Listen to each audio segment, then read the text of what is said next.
think about what happens when you destroy old ideas, you make space for the new. That means what we're hoping that you embody from this song we just heard. What we're hoping, the energy that you imbibe in all of yourself going forward for the next 3 days, is the energy of transformation, where you open your minds and your hearts to the possibilities of change. Because when you are ready to transform, I don't think you have much of a choice. You are at the SSVM Transforming India Conclave. But all jokes aside, the future with AI and all of the conversations that we have been hearing, the discourse in the media, whether it's on socials, whether it be with our families, on WhatsApp groups, or on dining tables, have been going in one direction. You are the future of this country that also makes you the future of this world. So if you open yourself up to the energy of transformation, your ideas, accelerated by AI, can transform the world. I hope you believe that each and every one of you have the ability to transform the world. On that note, to up the energy a little bit more, to give you a little bit more food for thought, to prime you for all the learning that is to come, we present to you an absolutely beautiful welcome dance performance by the students of SSVM Metupalayam. These are your friends, your colleagues. Much bigger round of applause than that.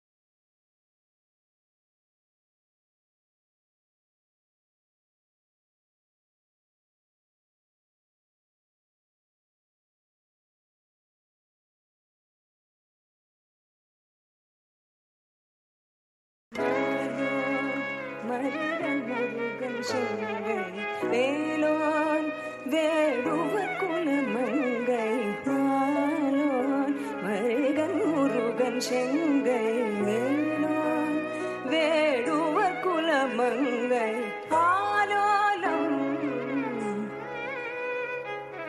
ஆலோலம் ஆலோலம் கோவி மகிழ்தருள் மேலான் சேவடி மேனி பணிவோ ஆலோலம் கோவி மகிழ்தருள் மேலான் சேவடி மேனி பணிவோ ஜகமத பம் பம் பம் மத மகரி சதன கமரே ச ச ச ச நித மகரி ஜகமரி ஜகமத பத பத பத பத மத மகரி சதன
A big round of applause for our dancers one more time.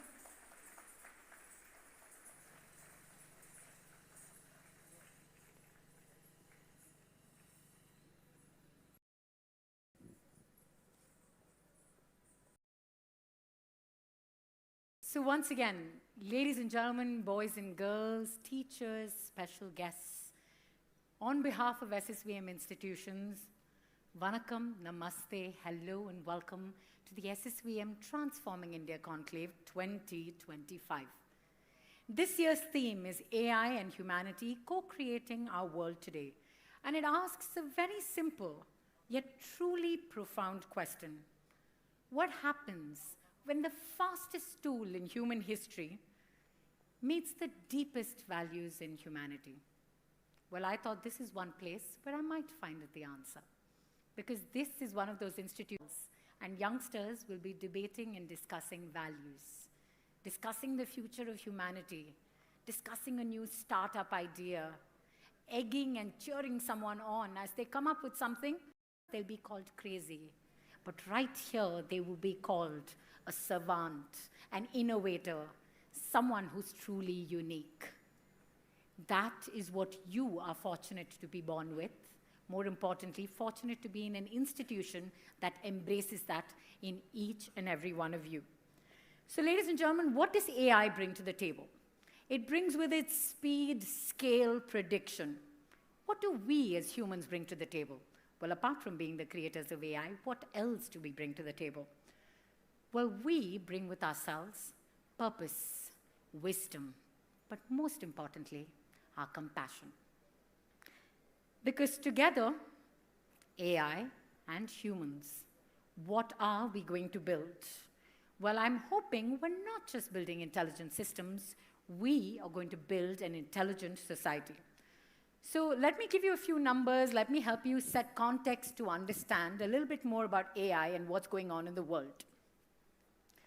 Ladies and gentlemen, AI could add nearly $15.7 trillion to the world economy by 2030. And if AI was at the console, this light would have been on me 10 seconds ago. But all jokes aside, closer home, India has greenlit the India AI mission with an outlay of 10,371 crores and a plan for 10,000 plus GPUs, a public-private push to power research, startup, and public innovation. What does this mean for someone who's in grade 9, 10, or all the way up to grade 12? You might have imagined a future for yourself. What I promise you is that the future you've imagined yourself and the future you're about to walk into are going to be vastly different. So what we're hoping that you take at the end of these 3 days is, please do not be limited by your own imagination. Dig deep into yourself. Believe in that power that you can transform no matter what AI, no matter what world or life throws your way. Because you are in touch with your power. You are in touch with your purpose. And when you combine those two, you can transform not just India, but the entire world. But all these numbers I tell you, they don't just define progress. Values do. And for many of you who are in 9th grade and 10th grade, sometimes you're wondering, are these subjects I'm studying going to be of any use to me? I remember being in 8th grade and learning all about the Bhagavad Gita and wondering, when am I ever going to use this in my life? Well, it's 2025. I'm on a stage. I'm about to quote the Bhagavad Gita from memory, from what I learned in 8th grade. So you never know what you learn in the halls of these institutions and when in life it's going to hold you in good stead. But to quote the Gita, Yoga Karmasu Kaushalam, and it translates to excellence in action. And that should be your compass. Build boldly. Embrace the audacity, the ambition to go achieve the impossible. But please, do all of it by building responsibly. Because that is one thing that we bring to the table that AI doesn't.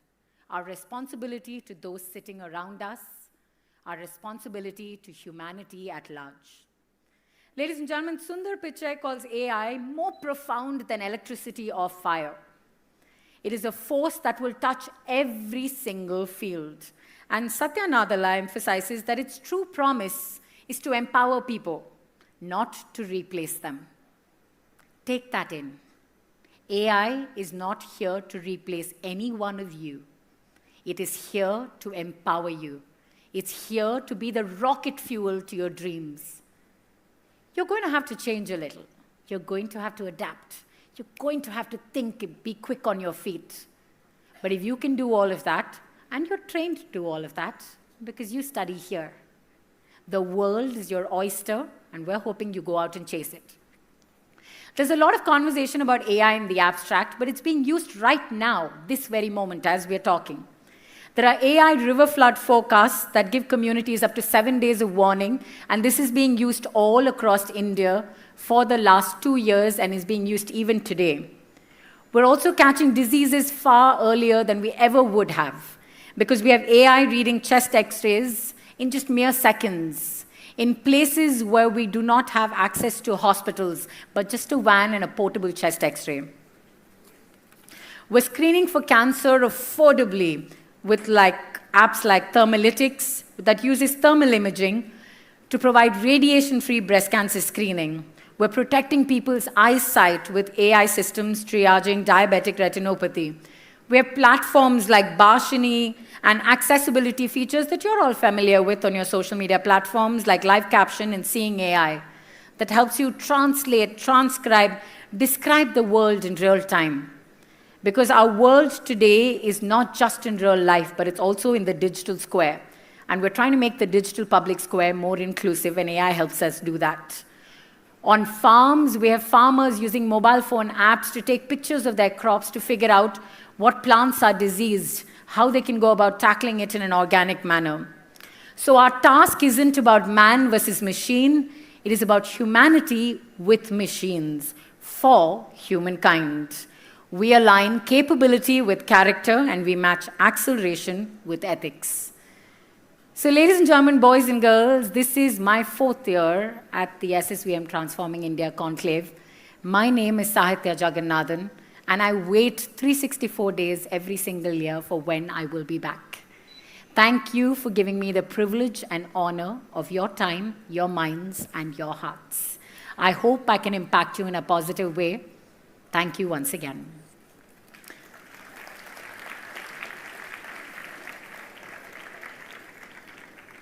So to have a conclave of this nature, to discuss subjects of such gravity with young minds, it's only possible with visionary leadership. And I'm really hoping you're all aware of how fortunate and lucky you are to have them in your lives. So can we please take a moment with a huge round of applause to acknowledge 4 wonderful people who are there with you every single day of your journey. Please put your hands together for your founder and managing trustee of SSVM Institutions, Dr. Manimekalai Mohan, right there. Ma'am, if I can have you just turn around and acknowledge our students. Mr. Mohandas, your trustee for SSVM Institutions, sir, is right there. Your Director of Education for SSVM Institutions, Ms. Shrisha, right there. Your Director for Infrastructure SSVM Institutions, Mr. Nitin. Thank you for everything that you do on behalf of all of them, their parents and their families. Over the next 3 days, we're going to learn from extraordinary minds across technology, education, health, entrepreneurship, media. We have the likes of Mr. Jalaj Dani right here. We're going to be joined by Ankur Warikoo, legendary director Lokesh Kanakaraj. We have, finance whiz kid Sharan Hegde, badminton legend Prakash Padukone, and these are just a few people who are going to be here the next few days. So ladies and gentlemen, speaking of accelerating the future, there's someone here who even makes AI check its settings. Someone who works harder than any server farm that you ever know. Thinks faster than your best recommendation engine currently on the market. And looks to the future with an energy that is frankly indefatigable. And if AI runs on GPUs, she runs on grit, purpose, and an unstoppable spirit. If AI is trained on data sets, she's trained on decades of dedication, and if algorithms optimize, she uplifts. Someone once said, as more and more artificial intelligence is entering into the world, more and more emotional intelligence must enter into leadership. You are truly lucky to have emotionally intelligent leadership. So how does a vision become an institution? And an institution become a movement? You're about to see the story of an educationist and a pioneer whose work has touched thousands of young lives and reimagined what learnings can feel like. Take a look. She taught us to dream. She told us we are the future. She believed in me even before I believed in myself. Her vision made me who I am today. She gave us wings.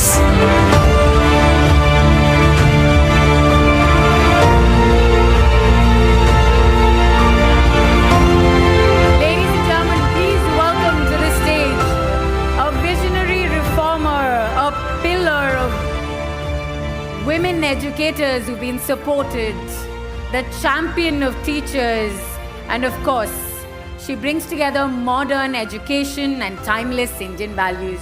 Please put your hands together as we welcome to the stage Dr. Manimekalai Mohan.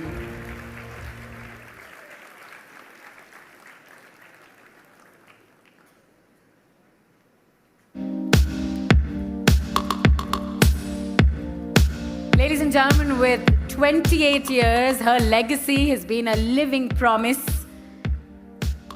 and her work has earned her national and international recognition. You know, some people call it artificial intelligence, but ma'am, can I have you just join me right here? When I take a look at her, I think AI needs to be renamed as authentic intelligence. Well, ma'am, today we wanted to say to you that words can barely do justice to your legacy, everything that you've done for this many decades. With your permission, we put together a small little tribute from a place of love for you. Please take a look. Some stories aren't written in book, they are etched in hearts. This is the story of Dr. Manimekalai Mohan. 1998, 25 children, one courageous heart, what many called a small school, she saw as the beginning of a movement. Every dreamer need a pillar. For her, it was Dr. Mohandas, steadfast, resilient, unwavering. If her vision was the flame, his faith was the foundation. Together, a simple dream became a sanctuaries of hope, and the dream became a legacy. Srisha carried her mother's fire into tomorrow. With Nitin Jai's creativity, the vision grew wings. What began as one women's mission became a family's purpose. From Metupalayam to 15+ world-class institutions, CBSE, IB, Cambridge, touching over 10,000 lives.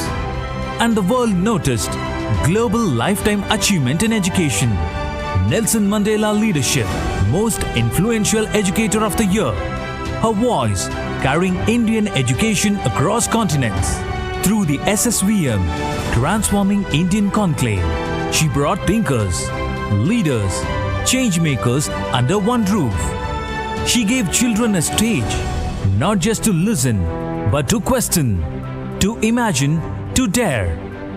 When thousands of young voices race together, a nation remembers its future. Dr. Manimekalai Mohan, an educator, a nation builder, a legacy of hope.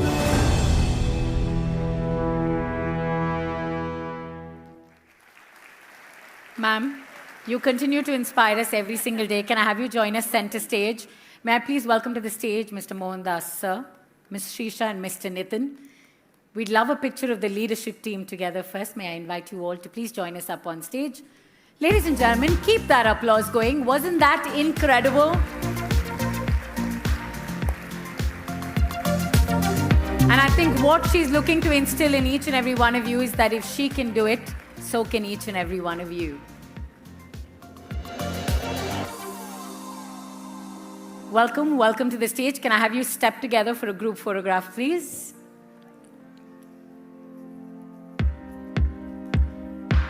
And we're also deeply honored to welcome Mr. Jalaj Dani. Sir, requesting he's the co-promoter of Asian Paints, director at Havells India Limited, chairman of Adverb and EduAir, and chairman of the board of directors at IIM Trichy. Welcome, sir. Thank you for joining us here on stage. I'm going to invite you all to please light the lamp of learning.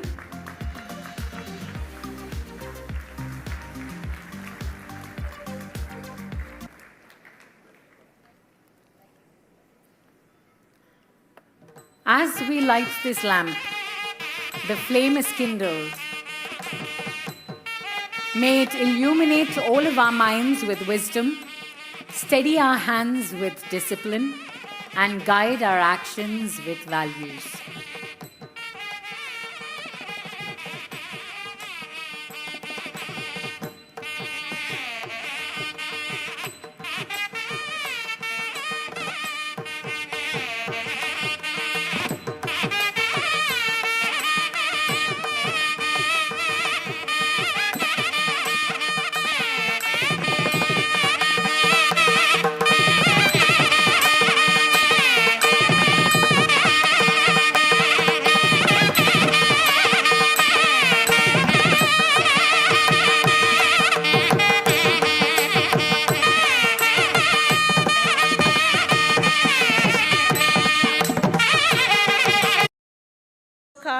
The daring dreams of tomorrow's entrepreneurs, while the Inspirational Guru Award will honor those who encourage young minds with patience and love.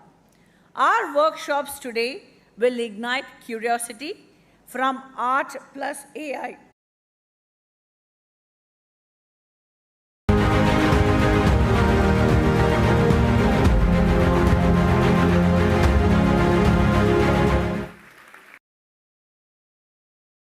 Ideated and conceptualized using AI, and then various different AI tools were used to create both the images that you saw, the video, as well as the audio.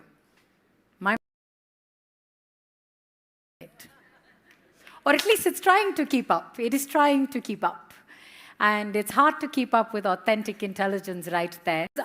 Look to everything AI has to offer and set the tone for our very first conversation that we're going to begin with. Ladies and gentlemen, our first conversation again continues with the theme of purpose-led innovation and finding the balance between technology and humanity. And you all know, right here at SSVM, we have a truly beautiful tradition. Every single speaker who graces this stage doesn't get introduced by me, but by a student every single time. And why do we do that? Because the belief is clear. We do not wait for the future to go out in the world to become leaders. We begin being leaders in school. We find our voices when we're young. We step into our agency.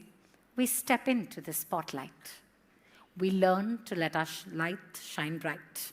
So, to carry forward this tradition and introduce our very first speaker for today, joining us here from Grade 9 SSVM School of Excellence, please put your hands together and give the warmest and most encouraging welcome you can for Daksha SD.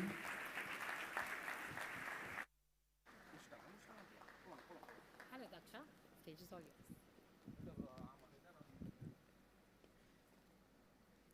Have you ever met a person whose works have touched industries, transformed communities, and inspired generations all at once? If not, no worries at all, because today you will. A leader whose works have connected business excellence as well as social responsibility.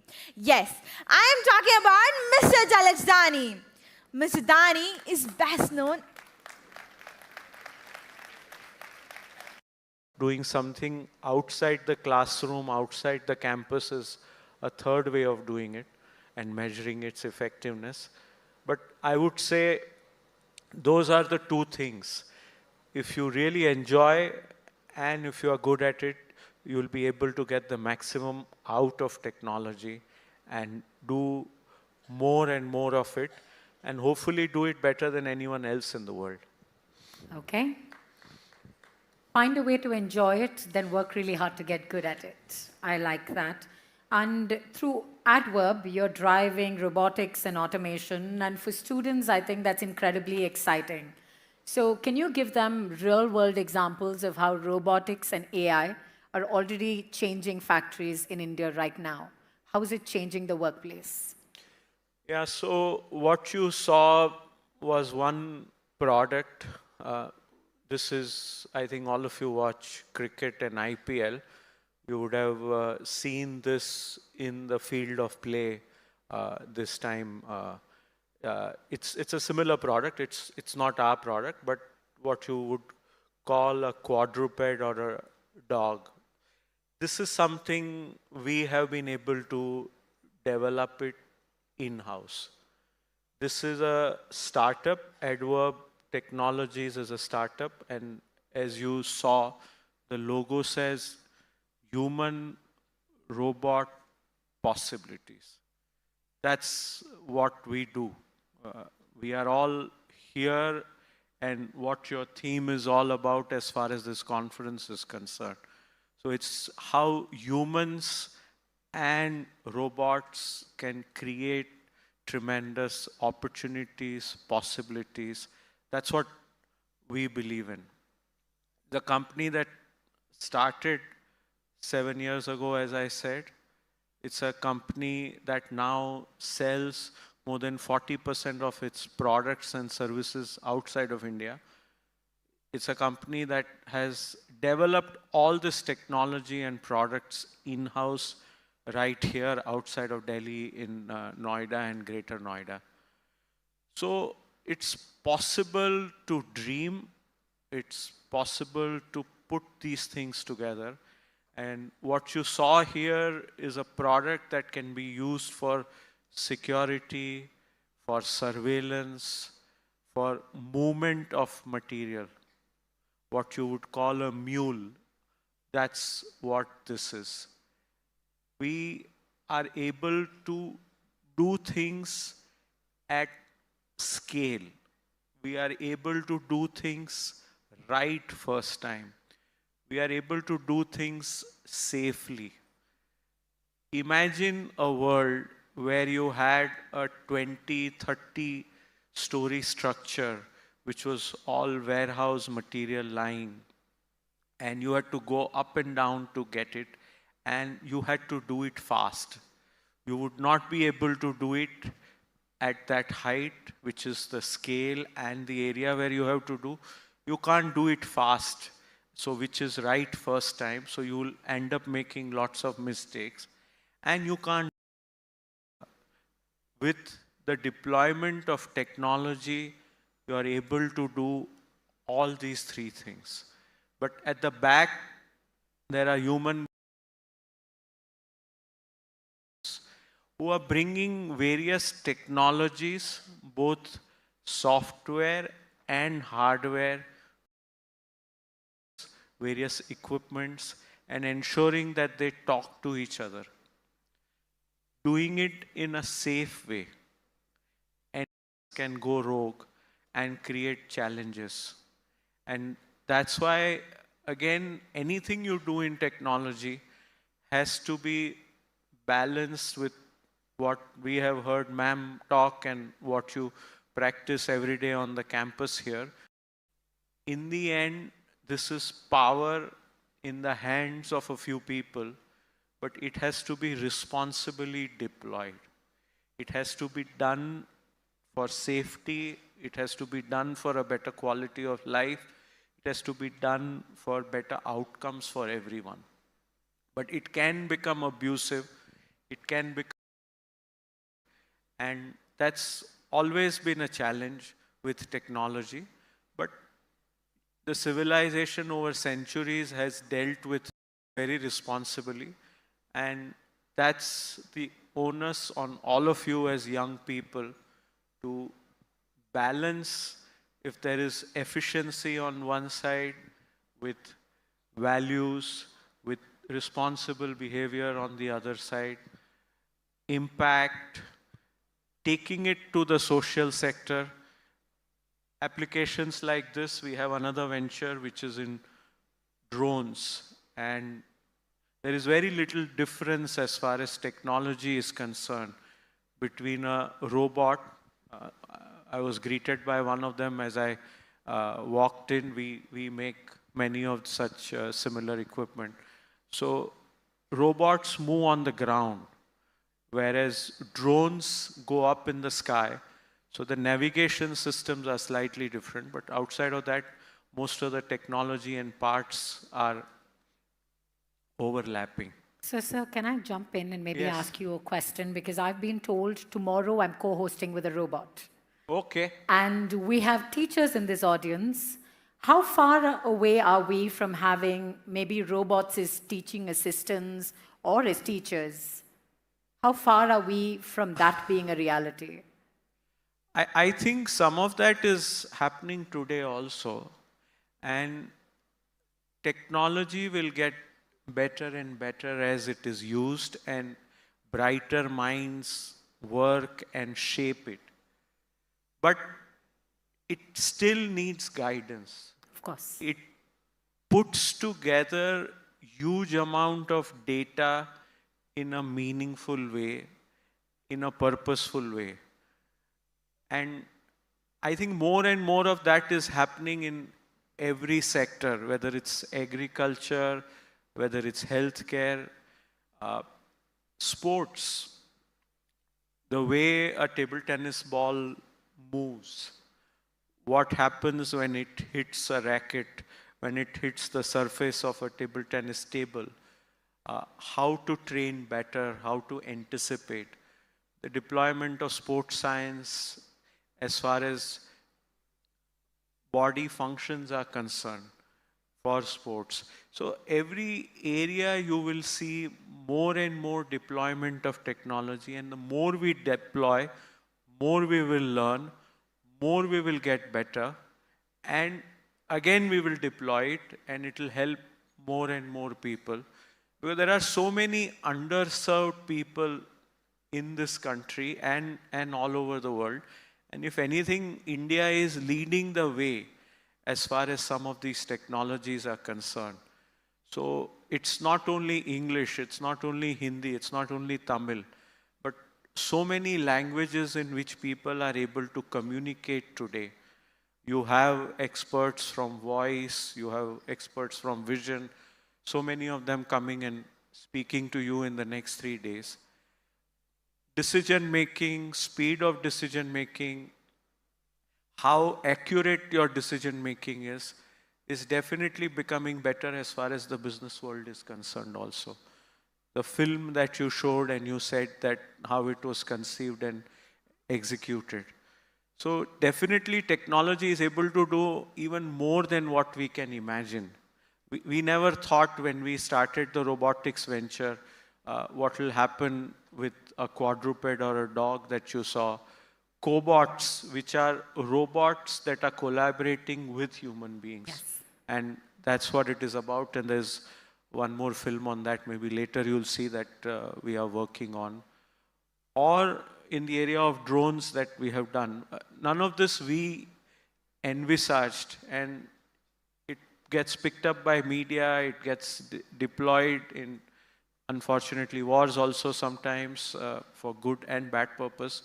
But that's, I think, where technology is. And we will have to ensure that we rein it in. Of course, human oversight always bringing in values, principles. But I also know for a fact that, sir, you're deeply invested in sports development in the country.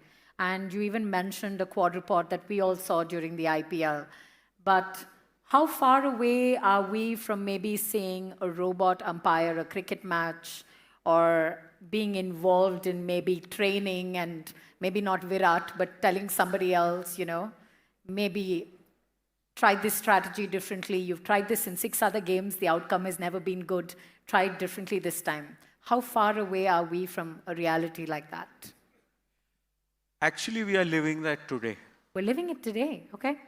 But it can always get better and better with usage, with the speed and the computing power and rest of the technologies that are available to all of us. So just to give you two examples, my son plays table tennis for India, and that's one of the reasons it drew us into sports and how to create more champions from grassroots up. And that's where I must thank SSVM also. They've been wonderful partners with us as far as football is concerned. There is a football franchise, Chennai, under ISL. And the team has been working closely with SSVM now for more than 6 years. He trains with a robot. My son trains with a robot on the other side of the table. Wow, robotic sparring partners. So how the ball spins, at what angle it will come, what speed it will come, and it doesn't get tired. Can it maybe mimic an opponent he's about to take on next week? Yeah, absolutely. So I was just going to come to that.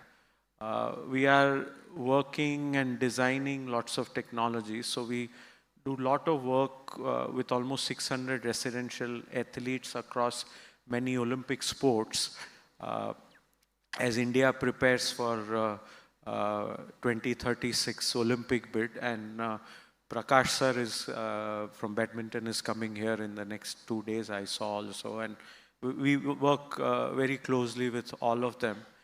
And what are your strengths? What are your weaknesses? A computer will help you to understand it much better. You still need a coach. You need a mentor to help you interpret all of it. Of course. But you can use data to take better decisions and get more powerful insights. And then the same way you can study your opponent.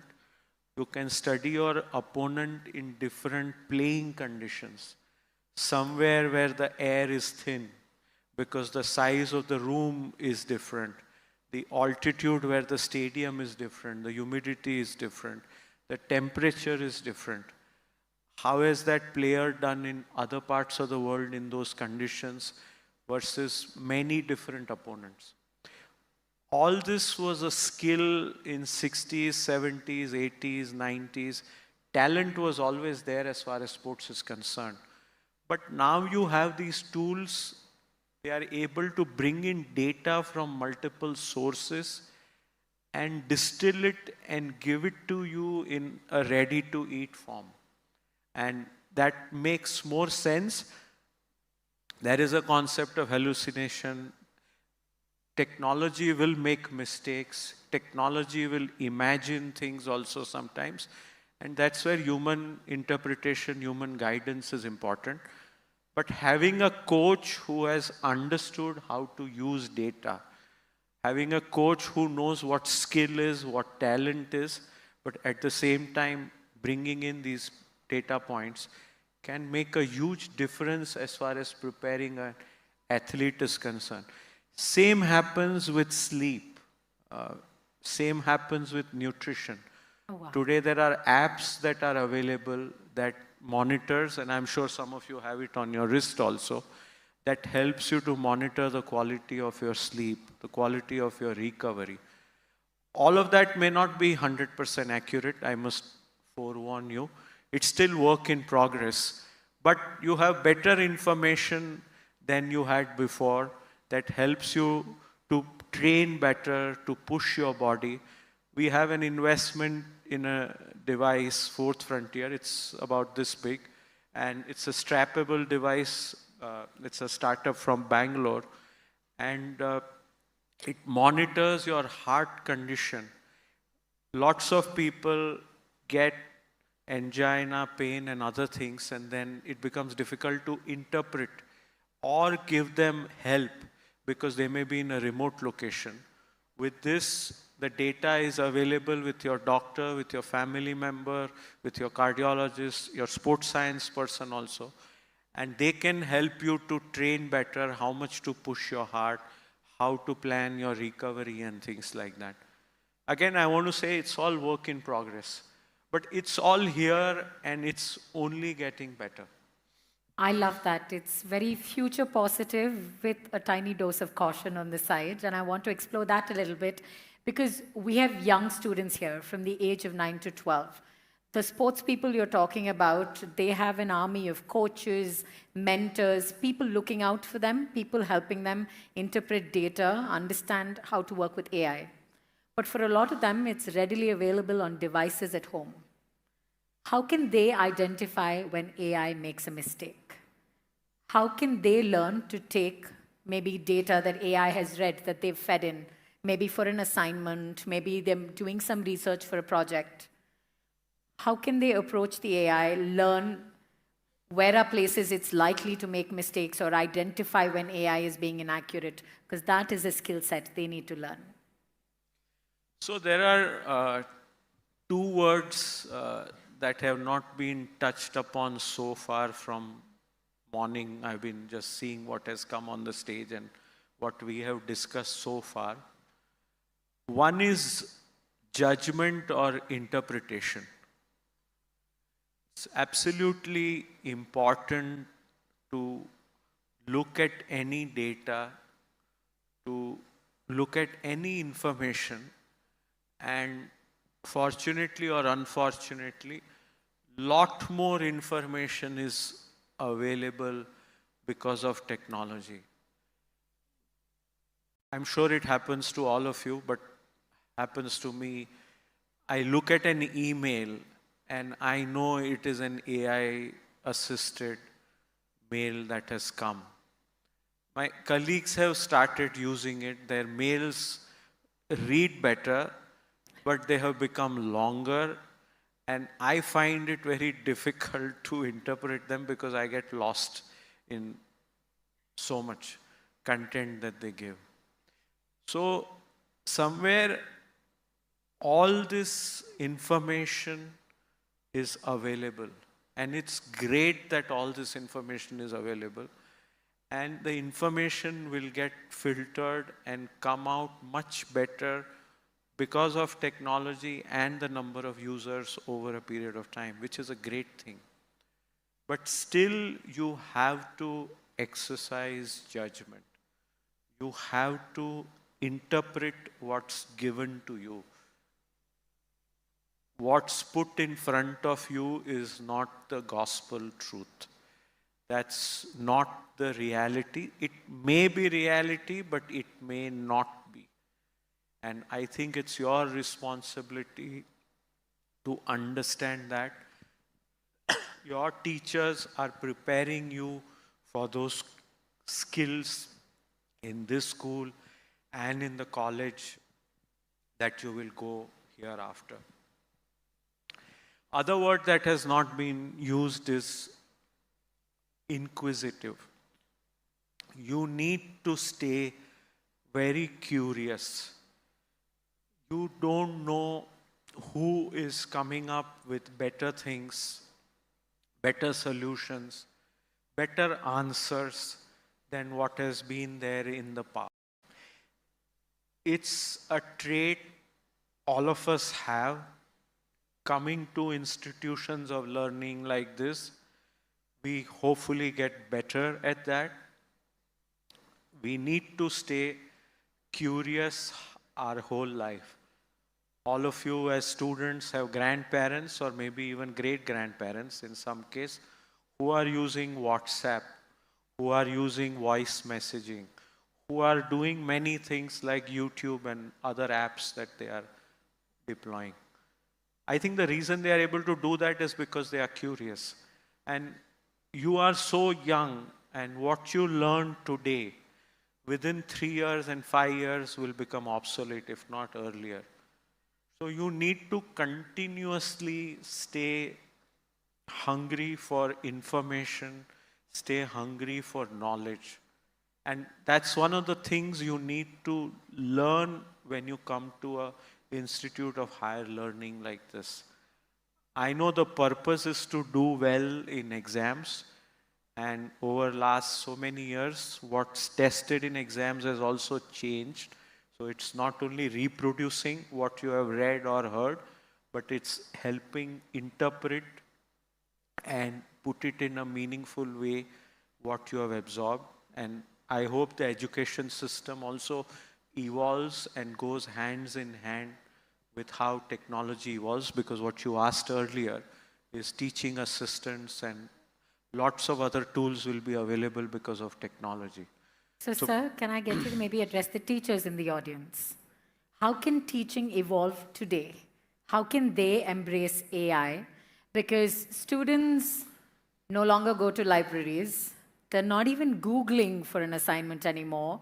They're using Gen AI to do all of their research. So how can teachers embrace AI and continue to inculcate curiosity in students in the age of AI? So first of all, they are teachers, and one of them was even a teacher to one of my children in school in Bombay.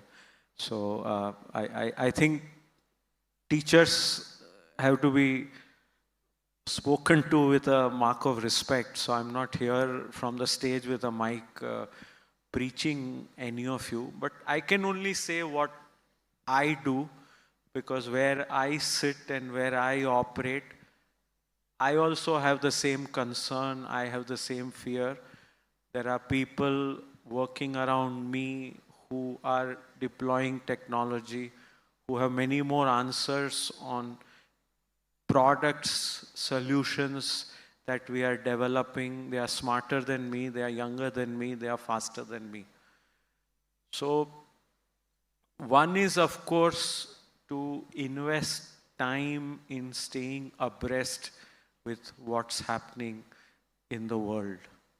It's extremely important to stay updated.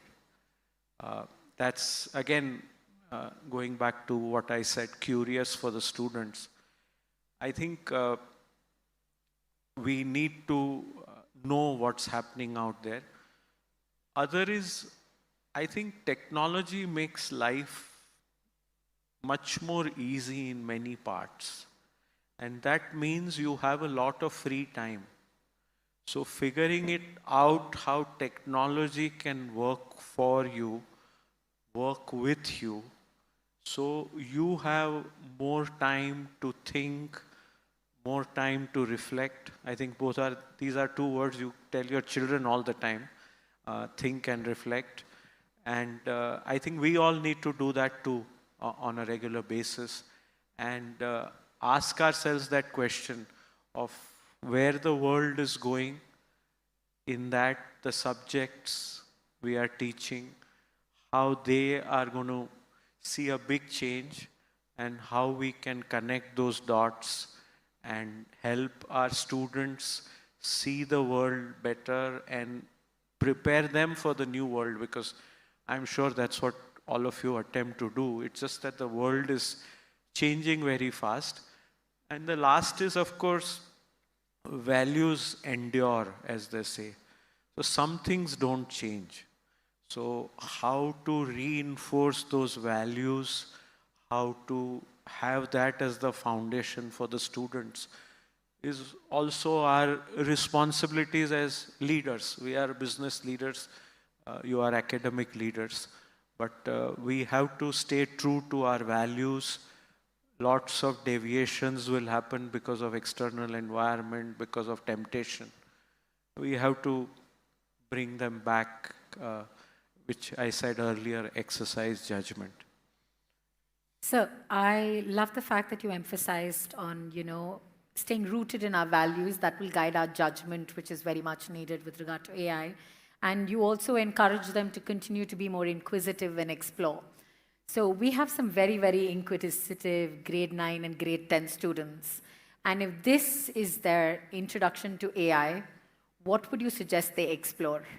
Can you give them a direction or two that you think would be exciting, age appropriate for them to dive into the world of AI? So I have a senior colleague. You have heard of this organization called Pratham, which is the largest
Otherwise, again, ask people whether this is making sense, whether this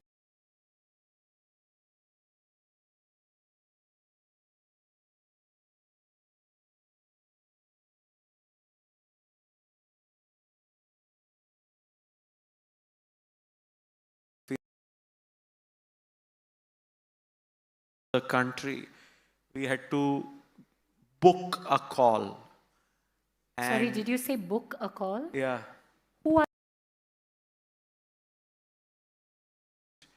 And then they would prioritize it, and there was something called a lightning call also, where you paid much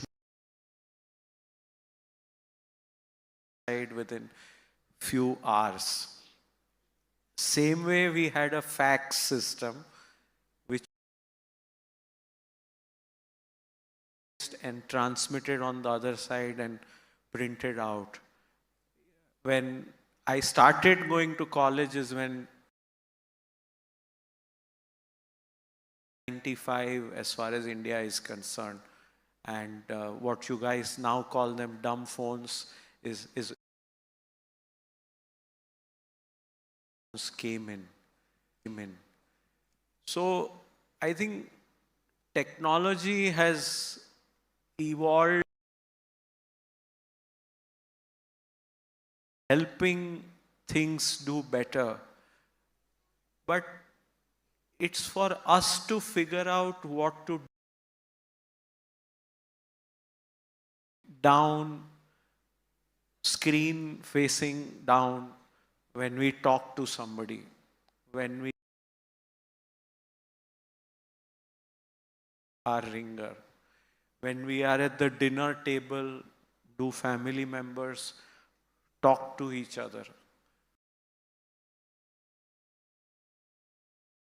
Listening to music, are you talking to each other, maybe even sharing a video?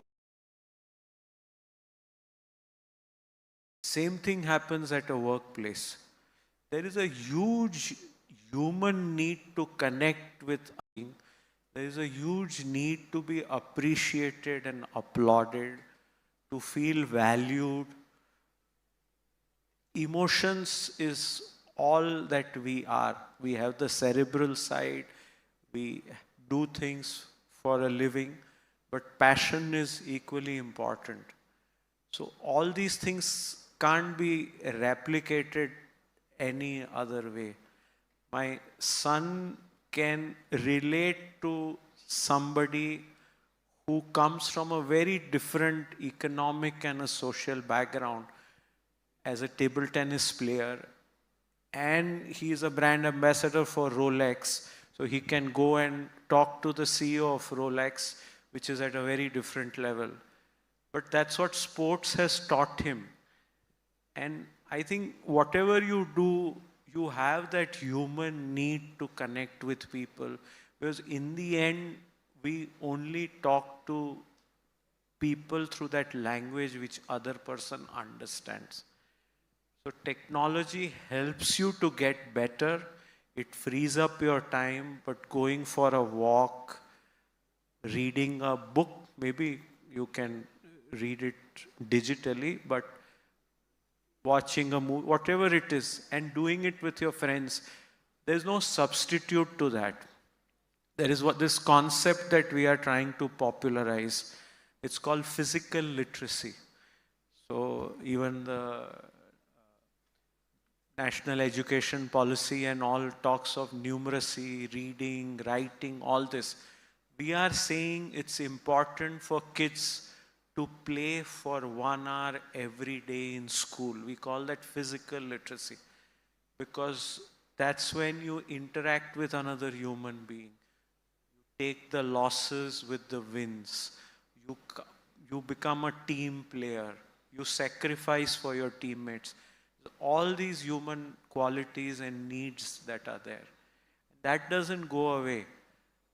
In companies, we have what you call an HR department, which is the human resource department that recruits people, pays people. They have a very important responsibility. It's called engagement. How engaged the employee is, how engaged that person is to their boss, to their super boss, to the rest of the organization. That's so important, and that's human connection. That doesn't come by sending a mail from one terminal to another, from one phone to another.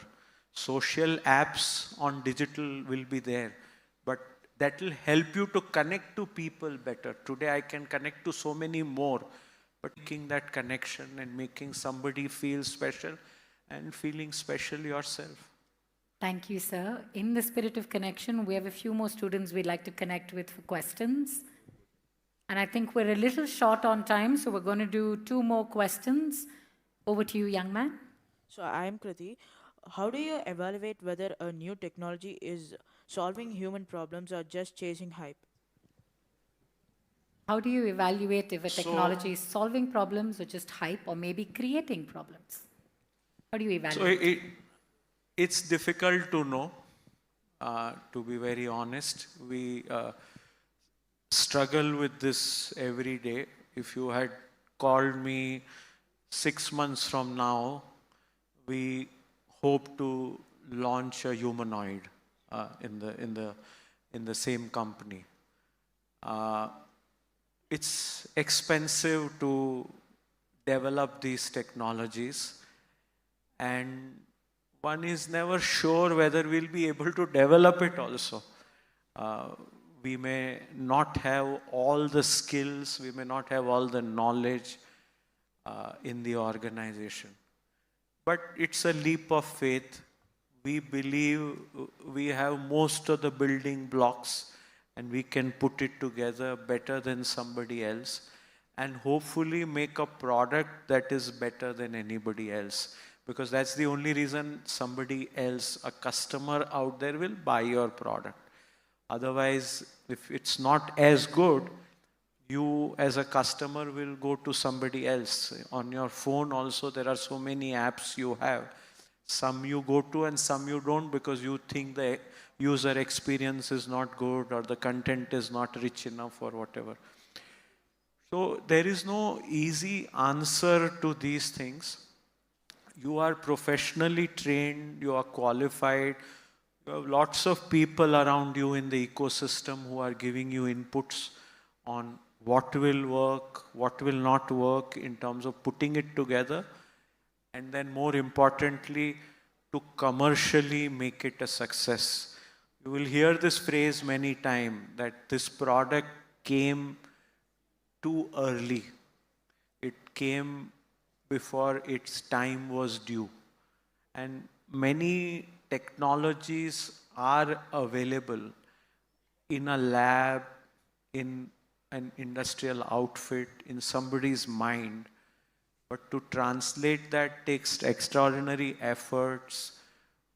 The whole ecosystem to produce a product like that or an experience like that. So it's a little bit of give and take. It's risky. And that's why the returns are also very high. Okay, high risk, high reward. That is our takeaway from that. And I see 2-3 hands on this side. I understand we have time for one more question. My sincerest apologies. There's someone lined up already there, boys. Ma'am, can we pass the mic there, please, then? Can I have you stand up where you are? And can I also say, I love the fact that the whole row is encouraging you and cheering you on. This is nice to see.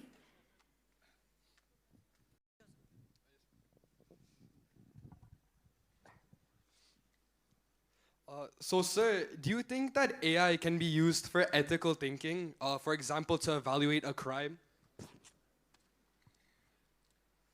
I think you have better experts than me in the next 3 days, including, I think, some in the front row who can help you with this.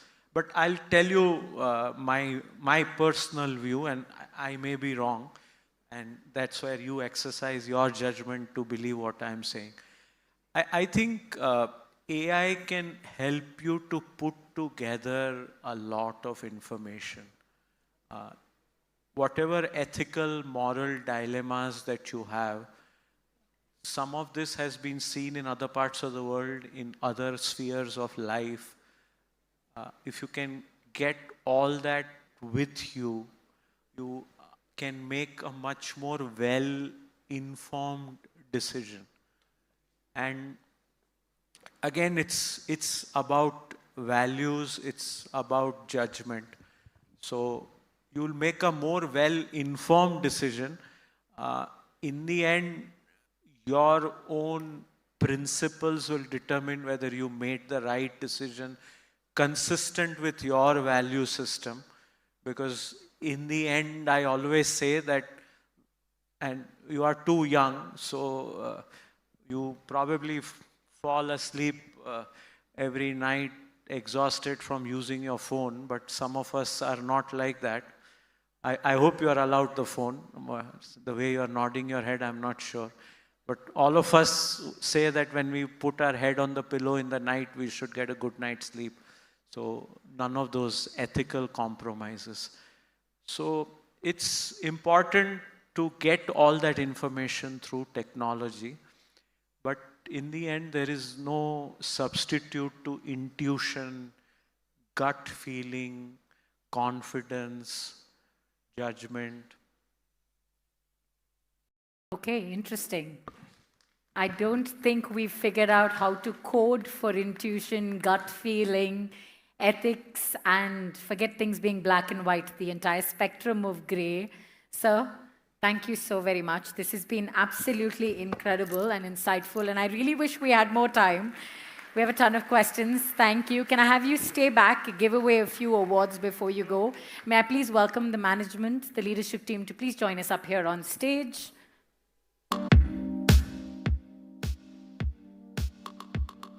So every year here at the SSVM Transforming India Conclave, we have several awards we give away. One of them is the Inspirational Guru Awards, where we celebrate the service of teachers who sacrifice so much of their lives, their time, their effort in crafting lessons with so much intention in service to students. We're going to dive right in with our internal Inspirational Guru Awards. As I call out your name, we're going to invite you to please join us up on stage.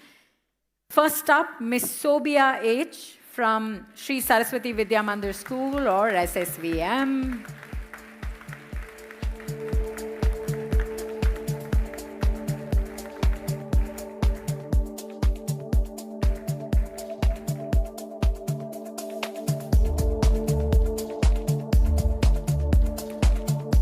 Next, I'd like to welcome Miss Chandini B. from SSVN Vidhan Matriculation Higher Secondary School. Welcome, Miss Chandini. And to all of our students, I love the fact that you've got books out, you're taking notes, you're not just getting an app and AI take all the notes for you. This is interesting, but keep the questions coming, keep the curiosity level high. Next, I'd like to welcome to center stage Miss Jana R. from SSVM School of Excellence, ma'am.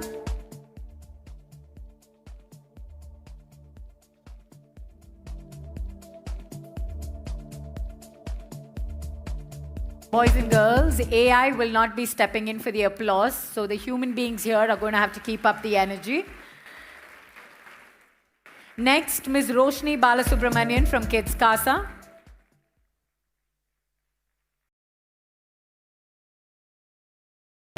Followed by Jean Patricia F. from Reed's World School.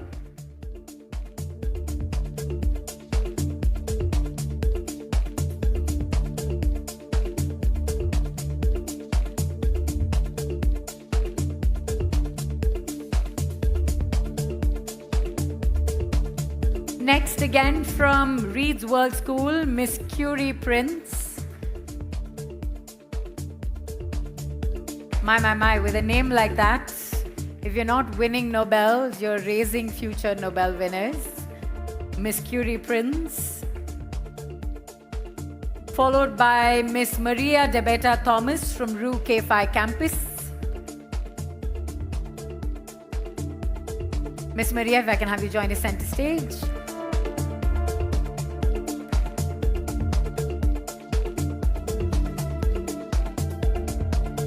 So to everyone up in the balcony resting, can I get you to applaud for a few more teachers and then we'll rest our hands? Thank you. Next up, I'd like to welcome Ms. Vidya Anand from SSVM Kids Casa.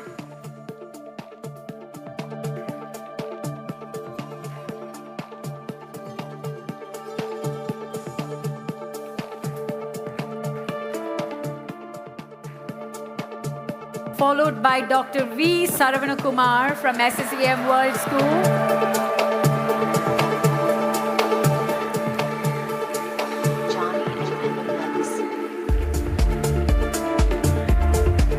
Dr. Saravanakumar, don't forget to look up in the gallery. Some of the students are up on their feet. Miss Lakshmi from SSVM School of Excellence.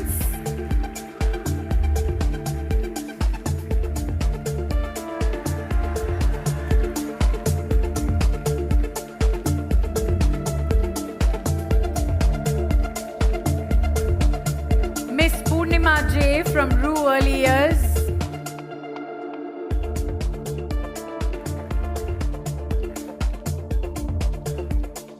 Hey, if the toddlers were here, they'll be hooting and hollering for her. Can you please step in, make a little bit more noise for Miss Purnima J.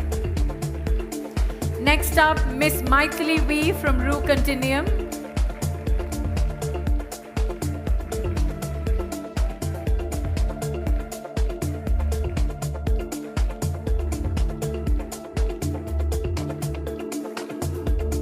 Next up, Mr. Santosh Mohan from RU Continuum.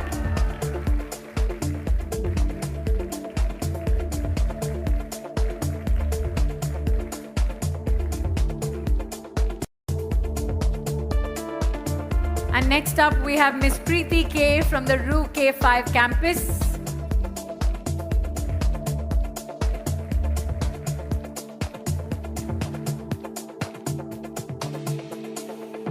One last time, a big round of applause for all of our Inspirational Guru Award recipients. Thank you so very much. And now, may I please invite the leadership team to felicitate Mr. Jalaj Dani. If you enjoyed that conversation where he made you reevaluate your values, your life's direction going forward with some interesting takeaways, please show some appreciation for the lovely gentleman up here. This was our first session for the day, and what a beautiful grounding discourse this was.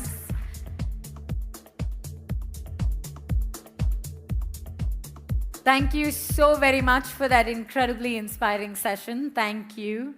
May I invite you all to please take your seats. Thank you once again.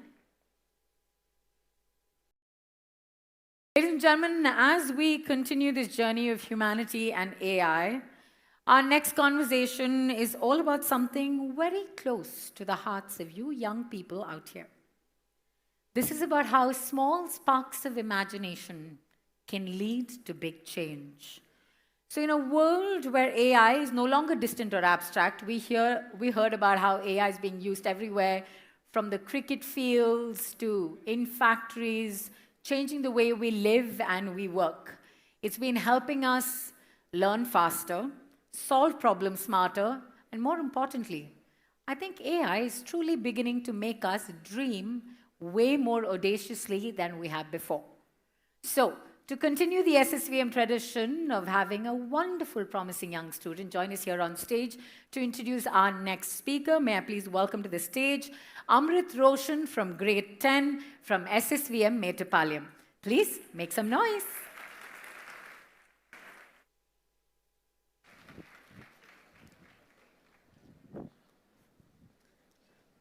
What if I told you that one of India's most influential entrepreneurs was rejected by IITs, 6 US universities, and 49 investors before finally building a multi-million-dollar startup funded by the Sequoia Capital? And this is the same firm that invested in all the big names. You name it. Apple, Google, YouTube, WhatsApp, Instagram, Airbnb. I mean, How often do you come across someone who dropped out of a PhD, built a multi-million-dollar startup, left it at its peak, and decided to start over on the internet, telling people how not to mess up their lives? You've seen the videos. Black t-shirt, calm voice, and brutal clarity. One day, he's breaking down personal finance in less than a minute, and the next, he's probably telling you why your college degree means nothing. So, if you've ever asked yourselves, what in the world am I doing with my life? Trust me, he's probably the man who showed up on your feed with a solution. So, ladies and gentlemen, please join me in welcoming the man who turned setbacks into milestones and insights into action. The man who built one of India's most successful startups, Nearby.com. The one, the only, Mr. Ankur Warikoo. Ladies and gentlemen, allow me to reintroduce this girl who did an absolutely wonderful job welcoming our speaker to the stage. This is Shiba Mary Thomas. Hi, Shiba. What a wonderful job you've done. I'm going to let you greet him and welcome him. Thank you so much. You were so good. Thank you so much. I'm so happy to hear. Thanks so much. I wish we had you mic'd when you were complimenting her. Hi, Sahitya. Pleasure to meet you. So, Ankur, it's safe to say that everyone here has been waiting for you to get on stage. Thank you. They're a very excited lot. They're very, very familiar with pretty much every single video you've ever put out. So what we're hoping is new nuggets of wisdom on stage right here today. No pressure Not to put felt. any pressure on you. No pressure felt. No pressure felt. Okay, and we'll start with something very, very simple and easy because would you like some light in the audience? Would that be better? I would love to. A little bit more light in the audience so he can see the students' faces. Perfect. Is that better? More comfortable? Yeah, that's great. Could I do an audience poll before you start? Feel free. Wonderful. Who all are in the 9th grade? Show of hands. 9th grade, show of hands. Awesome. 10th grade, show of hands. And if the hands don't go up, I'm wondering if you're clearing the grade. So the hands need to go all the way up. All right. Are there 11th graders here? Oh, lots of them. How many of you are science 11th graders? Show of hands. That's okay. Mistakes happen. Commerce 11th graders? Awesome. You'll make it. Don't worry. Humanities 11th graders? The sheepish hands going out. It's totally okay, huh? It's absolutely okay. Let nobody make you believe otherwise. Okay, and 12th graders? Are there any 12th graders as well? Wow, wonderful. I'm glad the school gave you permission to sit. Those are the cheeky ones egging each other on, asking questions. They're like, we don't have to come back to the school next year, so we can ask all the fun questions all this the fun year. questions. I see you. Lovely, wonderful. Thank you so much, everyone. Please. So I think we already got the discussion rolling on AI, and I want to start off because content creation is where you thrive, it's your expertise. And we see so much content online today. How can they tell when content is AI generated and when it's not?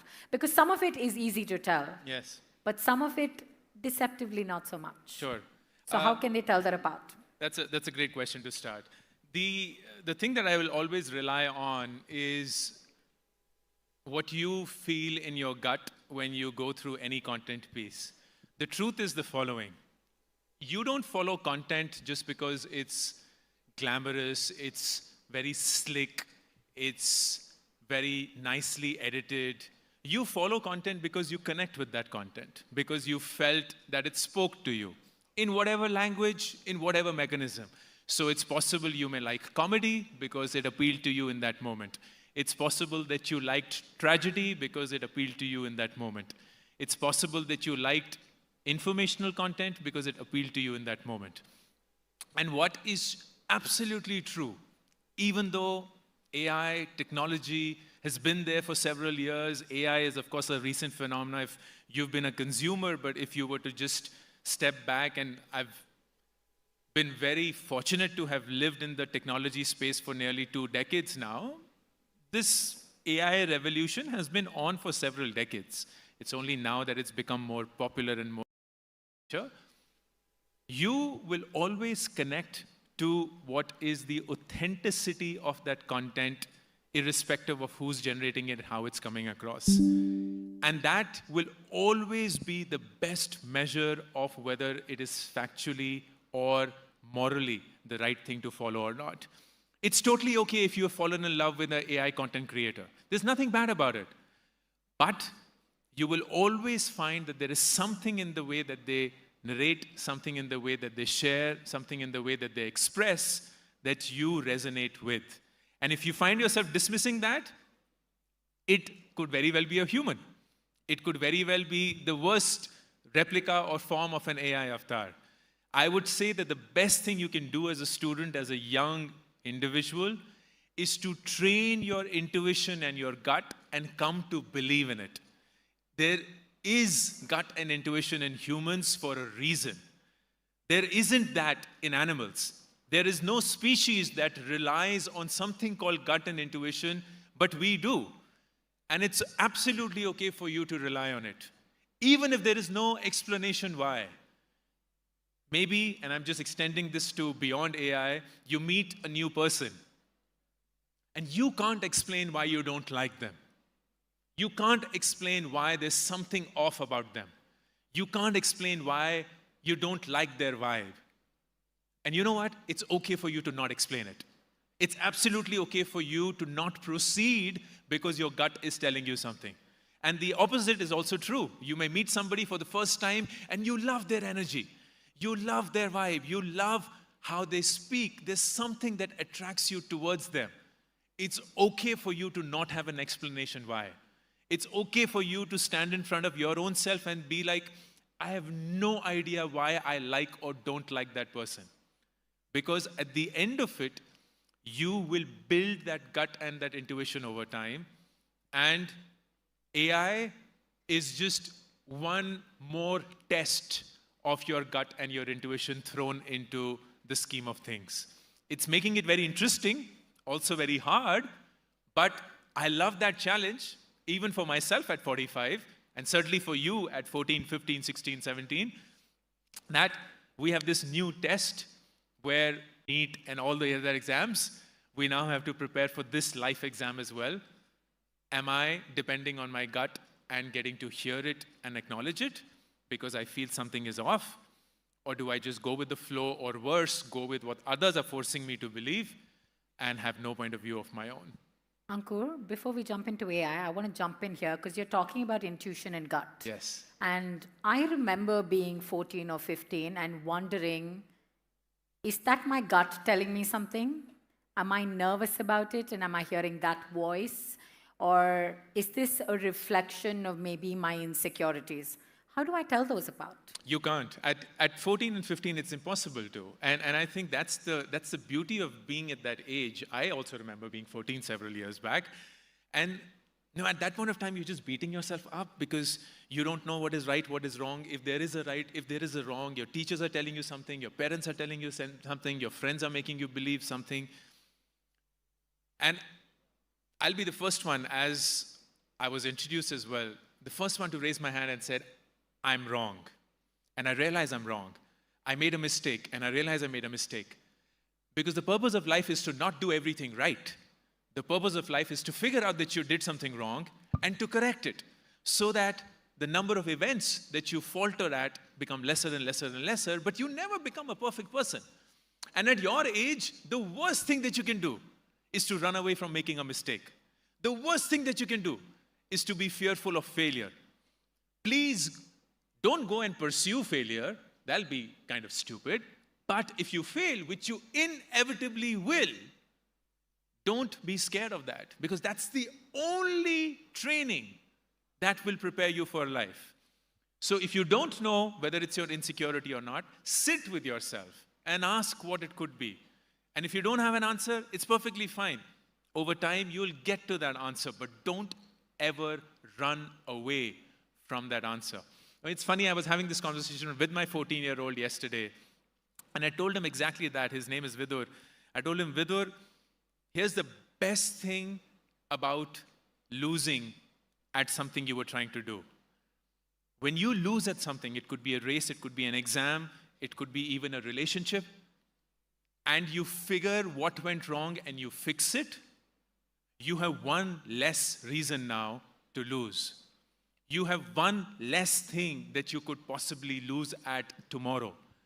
It will make you a better version of yourself. But if you were to become dismissive, if you were to become defensive, if you were to run away from somebody who's telling you, Vidur, this is something that you can fix in yourself, this is something that is stopping you, then you're actually staying exactly the way you are and not becoming better. And as students, the only message that I would love to give you is please never, ever run away from your failures or your losses, because they're the reasons why you'll become a better person. So, Ankur, we're going to get back to AI, or Yes. I'm going to get a cue card that tells me get back to AI. But no, I have a follow-up to what you... Please. Because this conversation is going in a whole different In a direction, whole different but direction I'm as you had enjoying it. intended. I Which would is, imagine so. you know, looking back to being like 14 or 15, as an adult, I now understand that failure doesn't mean the end of the world. Yeah. I can learn from it, I can get better. But at that age, when I made a mistake, it felt like the be-all and the end-all of things. So can you give them like 3 steps in which when they make a mistake, they can get out of that place to a mindset where they can then learn from it and move on? So here's the way you have to think about this, and this is something that I learned the hard way, so I'm just sharing it with you in the hope that you could perhaps do something about it. 1st of January, most of us in this room make a resolution for the year. And more often than not, that resolution is about getting fit, is about losing weight, is about getting in shape. So you know what, I feel really generous. You've so warmly invited me today all the way to Coimbatore. So I have to introduce you to a new gym that I have just launched. And I'm giving you free membership of that gym lifetime. But here's something special about that gym. In fact, 3 things. Number 1, this gym does not have any mirrors. So when you're working out, you can't look at yourself, and there's no reflection of you that you observe. Special thing number 2, this gym does not have a weighing machine, does not have measuring tapes, so you have no idea how much you weigh, you have no idea how much your chest is, waist is, biceps are, blah, blah, blah. And third, the best thing about this gym is that when you're working out, there's nobody else working out. It's always just you, alone. No trainer, no person. So here's my question. How many days will you go to this gym? And my answer is, I would hate going to this gym after a week. I would just absolutely hate that. Wow, you'd last a week? Yeah, well, I would imagine so. And here's the best thing. Even if I told you, because I would want to give this a week, you know what, Ankur? You're actually losing weight. You're getting fitter. You're actually delivering the results that you went to the gym for. Now do you want to go? I'll still be like, I don't want to. And here's the reason why.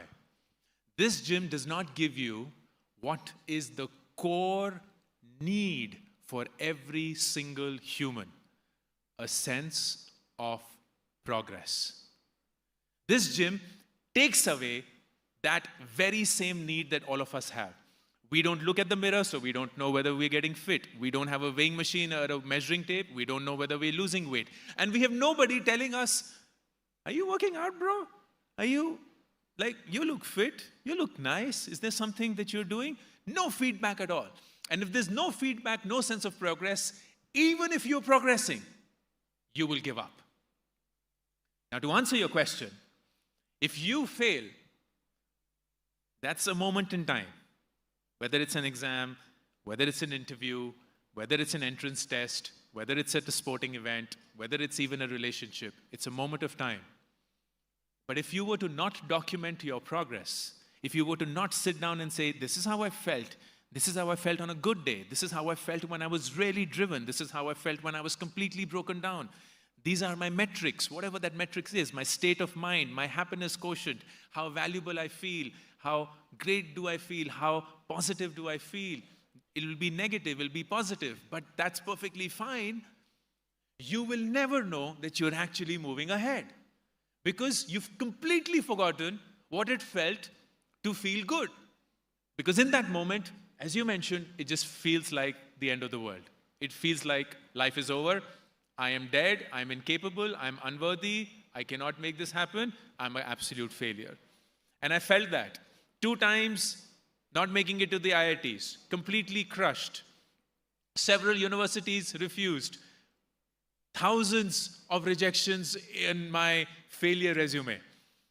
And the only thing that got me out, almost always, was to remind myself there have been days where I felt really good about the same thing that I've not been able to do. There were days when I didn't feel good. This too shall pass. Just keep moving. Just keep moving. Just keep moving. You don't know towards what. You don't even know whether it will change anything. But if you keep moving, you will get out of that point that you are at right now. And it will take you to a different direction. And that direction will open up new doors. And the next thing you know, you may be sitting in this wonderful audience, introduced by a absolutely terrific, confident young lady, being interviewed by someone really special, and being heard by people which frankly I have no business giving my time to, because I'm nobody in front of all the work that you do. But that's where life comes around. And I say that now in my latest book, it's just so crazy. I tell my mom this, Mom, you always wanted me to get into the IITs because for us as a middle-class family, education was the only route out of our middle-classness. And I couldn't make that happen. But it's so crazy for me that now almost every single IIT in this country has invited me on their campus to address students, telling them on how they should be living life. Which is so bizarre. It's like I was never smart enough to be where you are, but suddenly I'm smart enough to tell you what you should be doing in life. That is not how life should be. But I'm telling you, that's exactly how life will be if you just keep moving. Just keep moving. We're going to keep moving and move to the direction of AI. And you spoke about failure, you spoke about vulnerability, and we spoke about, being emotionally aware of what we're dealing with, understanding our gut and instincts. Do you think we can ever program AI to replicate any of these? I have a different point of view from Mr. Dani, who came in here. I do believe that we will one day get to that point. Okay. It's not too far away, maybe. When you say not too far away, can I get you to put a number on it? 10 years? 10 to 20 years. Wow. 10 to 20 years. Mm-hmm. Here's a prediction that I want to make today. 1st of September, 2025. And this is not a prediction for the first 2 rows. It's for the school kids. Here's something that nobody has taught you, told you, but is a reality. None of you are going to die. None of you are going to die.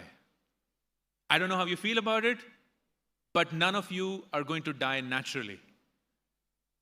It may be your choice to die at some point of time, but you are all going to live 100, 150, 200 years. Medical advancements will ensure that's going to happen. But here's why I say this. I say this because everything that we've been taught on how to live life is not going to help us. We've been told we have one career, one relationship, 1 to 2 kids, retirement, and then we die.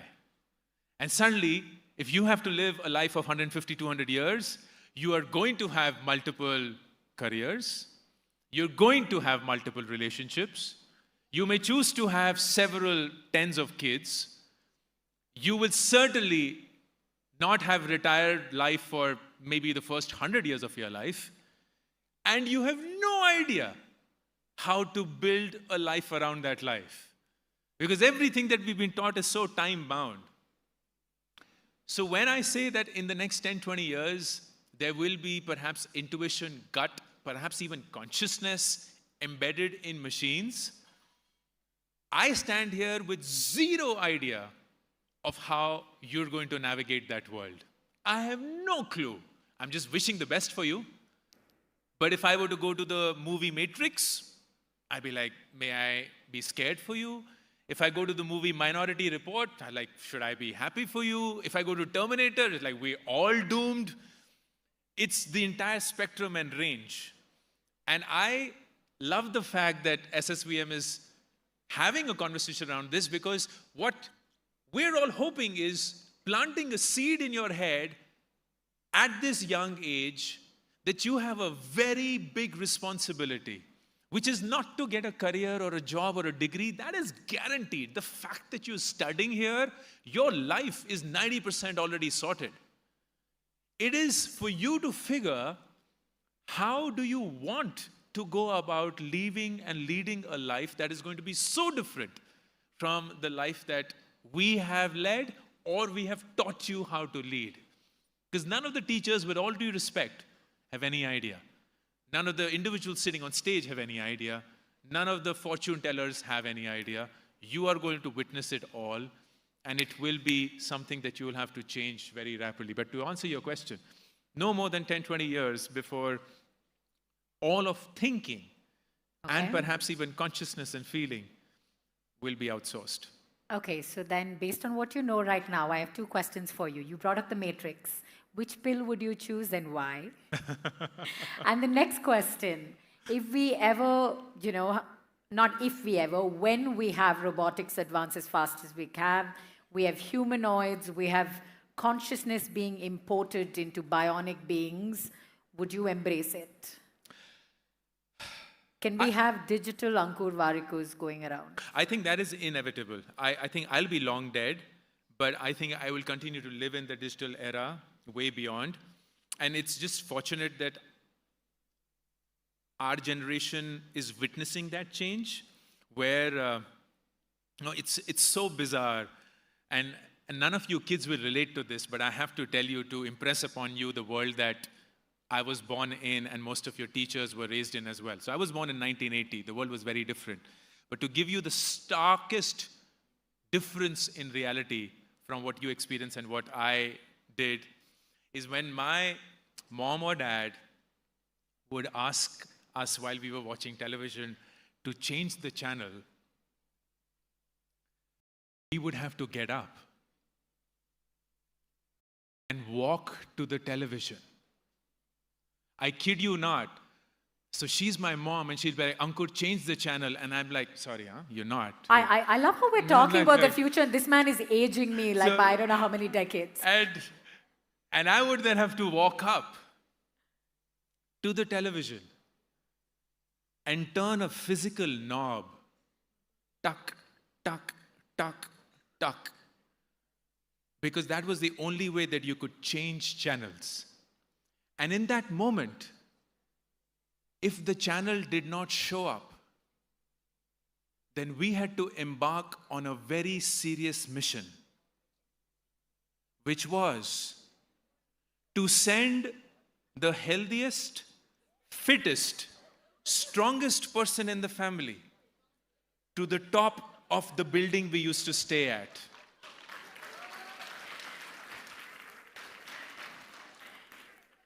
And then they would climb up to the roof of the house and play around with something called the antenna, which you have no idea about because you think that's only a radio telescope at the NASA space station.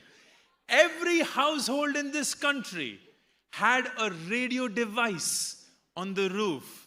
And this physically fit individual was now navigating that. And before there was any internet, there was any Jio or Airtel or Vodafone, no way to communicate between floors of apartments. That person, using divine intervention, would shout, and I'm only going to use Hindi because that's the language that I grew up saying, "Chal gaya," which translated means, is it working? And then somebody from the ground floor will be like, nahi, no. And that conversation would ensue. And at some point of time, which is precisely around 87.4 degrees towards the North Star, that antenna would align and instantly there would be magic and the channel would show up. And in that moment, our parents would be the proudest of us because we have accomplished the maneuver of our life. And will Mama also say, Beta, baith jao? Baith jao. Please? And if you're thinking, oh my God, how poor were you, Ankur? This was the reality of every family out there. And today you have it just so amazingly set up where there's a remote, or of course there's voice, and you'll be like, Alexa, play my favorite music.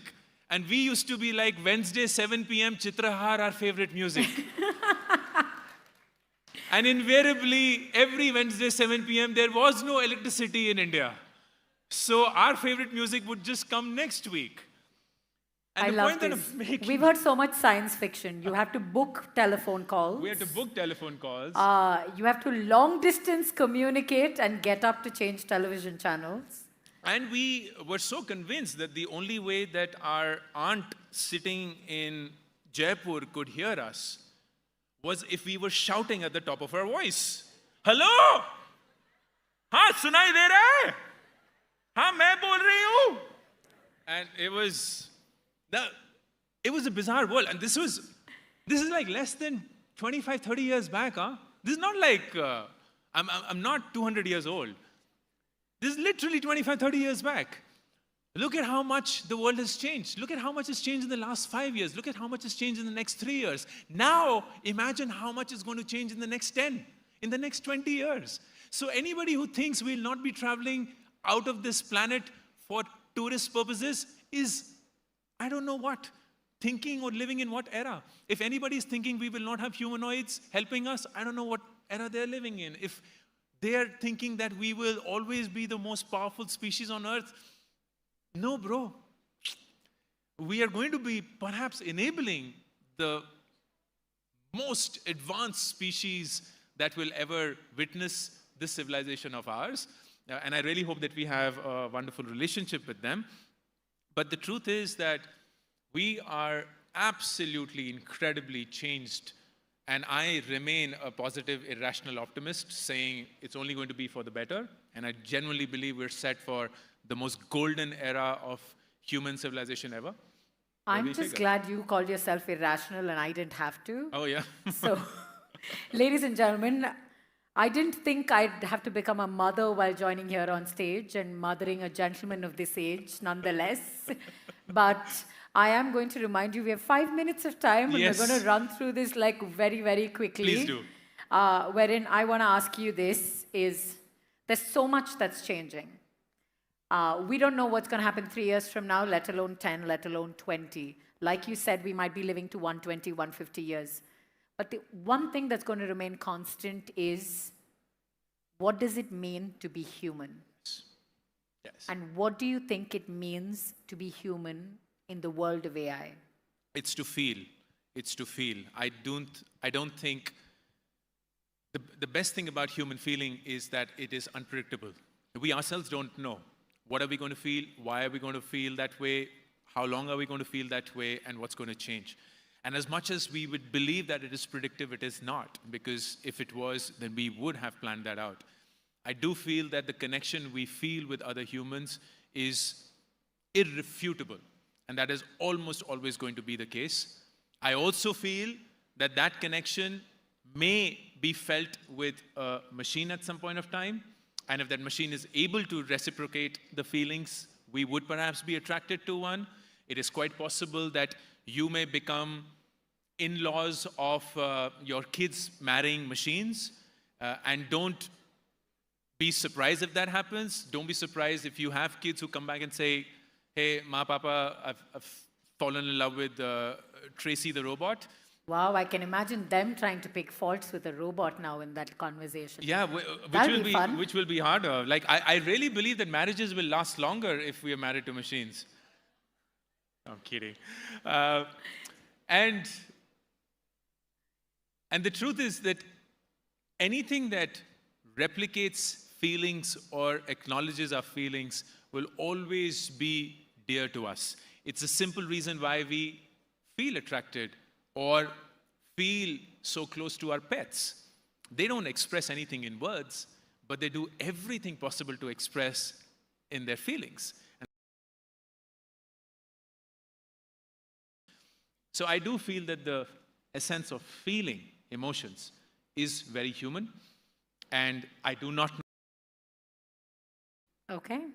The essence of feeling is what makes us human. Yes. And let's figure that out. And that's a big one to figure out. That's a big one to But figure I out. want to ask, You have a gift of turning the most complicated subject into the simplest of explanation by the stories that you tell. Can you tell us a story about ethics in the time of AI? Oh. I think that's a complicated one. There was a question asked by a fine gentleman here. What do you think about solving crime? And if I were to give the answer, not necessarily saying that Mr. Dani gave a different one from mine, is never, in my opinion, a permanent. Ethics always evolve. There was a time when it was ethical to banish people for being left-handed. There was a time when it was ethical. And when I say ethics, I don't mean that there is a standard of it. It was decided at that point of time by people of order and by majority that that is what is the right thing to do. But does that make it ethical? It doesn't. It never does, because that's the point that I'm making. There is no absolute definition of being ethical. Ethical is not science. Ethical is what is an evolving culture of society and the fabric of that society at that point. And that's why it keeps shaping up. Here's a simple way of thinking about it. If I were to throw all moral science books out of the window today, burn them all, and we were all to disappear for 1,000 years, and then we would resurface after 1,000 years, it's quite possible that the moral science book will say something very different than what it says today. It may have a very different literature than what it does today. But that's not going to be true for science books. Because if we were to throw all the science books out, even after 1,000 years, Newton's laws will still emerge exactly the way they are. And Galileo would still have figured what he did, and Madame Curie would still have accomplished what she did, and nothing of that will be irrefutable. And that, for me, is always the difference between science and anything that's fluid. I don't call it right or wrong. It's just fluid. And ethics, for me, is also that. So AI ethics is a very complicated thing, because the ones who are defining the ethics for AI to adopt or not are the very same individuals who are defining ethics for the society as well. Yes. And that could be very different if we met 200 years back, and will be very different if we met 200 years hence. Fair enough. I think we're going to open the floor for questions. Can we have lights on in the audience? We're seeing a lot of raised hands. If we can get mics to where the students are.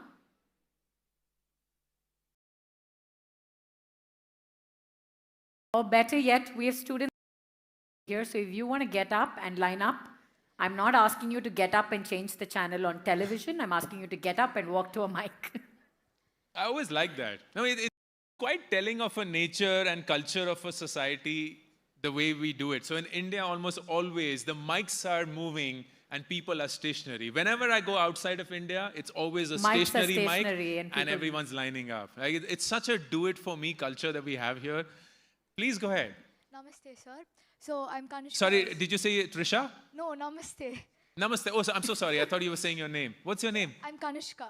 Hi, Kanishka. So my question is that, so what do you think is more important for a student? Curiosity or clarity in things? Oh, that's a great question, Kanishka, and I'm so glad you asked that. If there's anybody who's telling you you need to be clear about what you want to do, Kanishka, that person is not your friend. And that could mean a lot of people in this room, huh? I know that. At your, and what grade are you in, Kanishka? Grade 11. Grade 11. So you may feel the pressure of knowing what to do, and I'm sure science, commerce was a different decision, humanities in there. Now you're preparing for the exams. Everyone expects you to be sorted. You're studying in this fine institution, so everyone's adding up the pressure on you. You have to go to this place, blah, blah, blah, blah, blah. Here's the truth. Nobody in this room, including Dr. Mohan, who's not here, but she will be, is clear about what to do in life. They're just figuring it out, day by day, step by step. And it's a lot of experience backing their decisions when they make that, and it seems to somebody like you, oh my God, they know exactly what to do, but everyone, day by day. What is far more important is to be curious. So what defines the successful people from the not so successful, the front row from the back row, is almost always curiosity. The hunger to know what could happen if I were to take that step. It is not the certainty of knowing what will happen if they take that step. So don't ever fall into that trap. If you're curious, I guarantee you, on the 1st of September 2025, you will be successful. Pick any definition of success.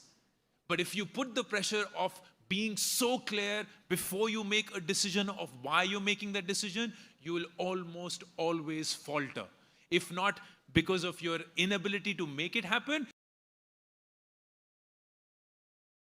Thank you so much. Thank you. Curiosity and just keep moving. Just keep like moving. Like you said, just keep moving. The next question's right there as well. Namaste, sir. I'm Tejaswi. So, was there any failure in your student life that you now look back at the starting? I do intend to write one, but almost every time that I failed in that moment, as was discussed, I felt like an absolute loser, a complete failure that I've done. I can tell you just one which really, really stood by me, and I think it's one of the best decisions that I made, but only in hindsight.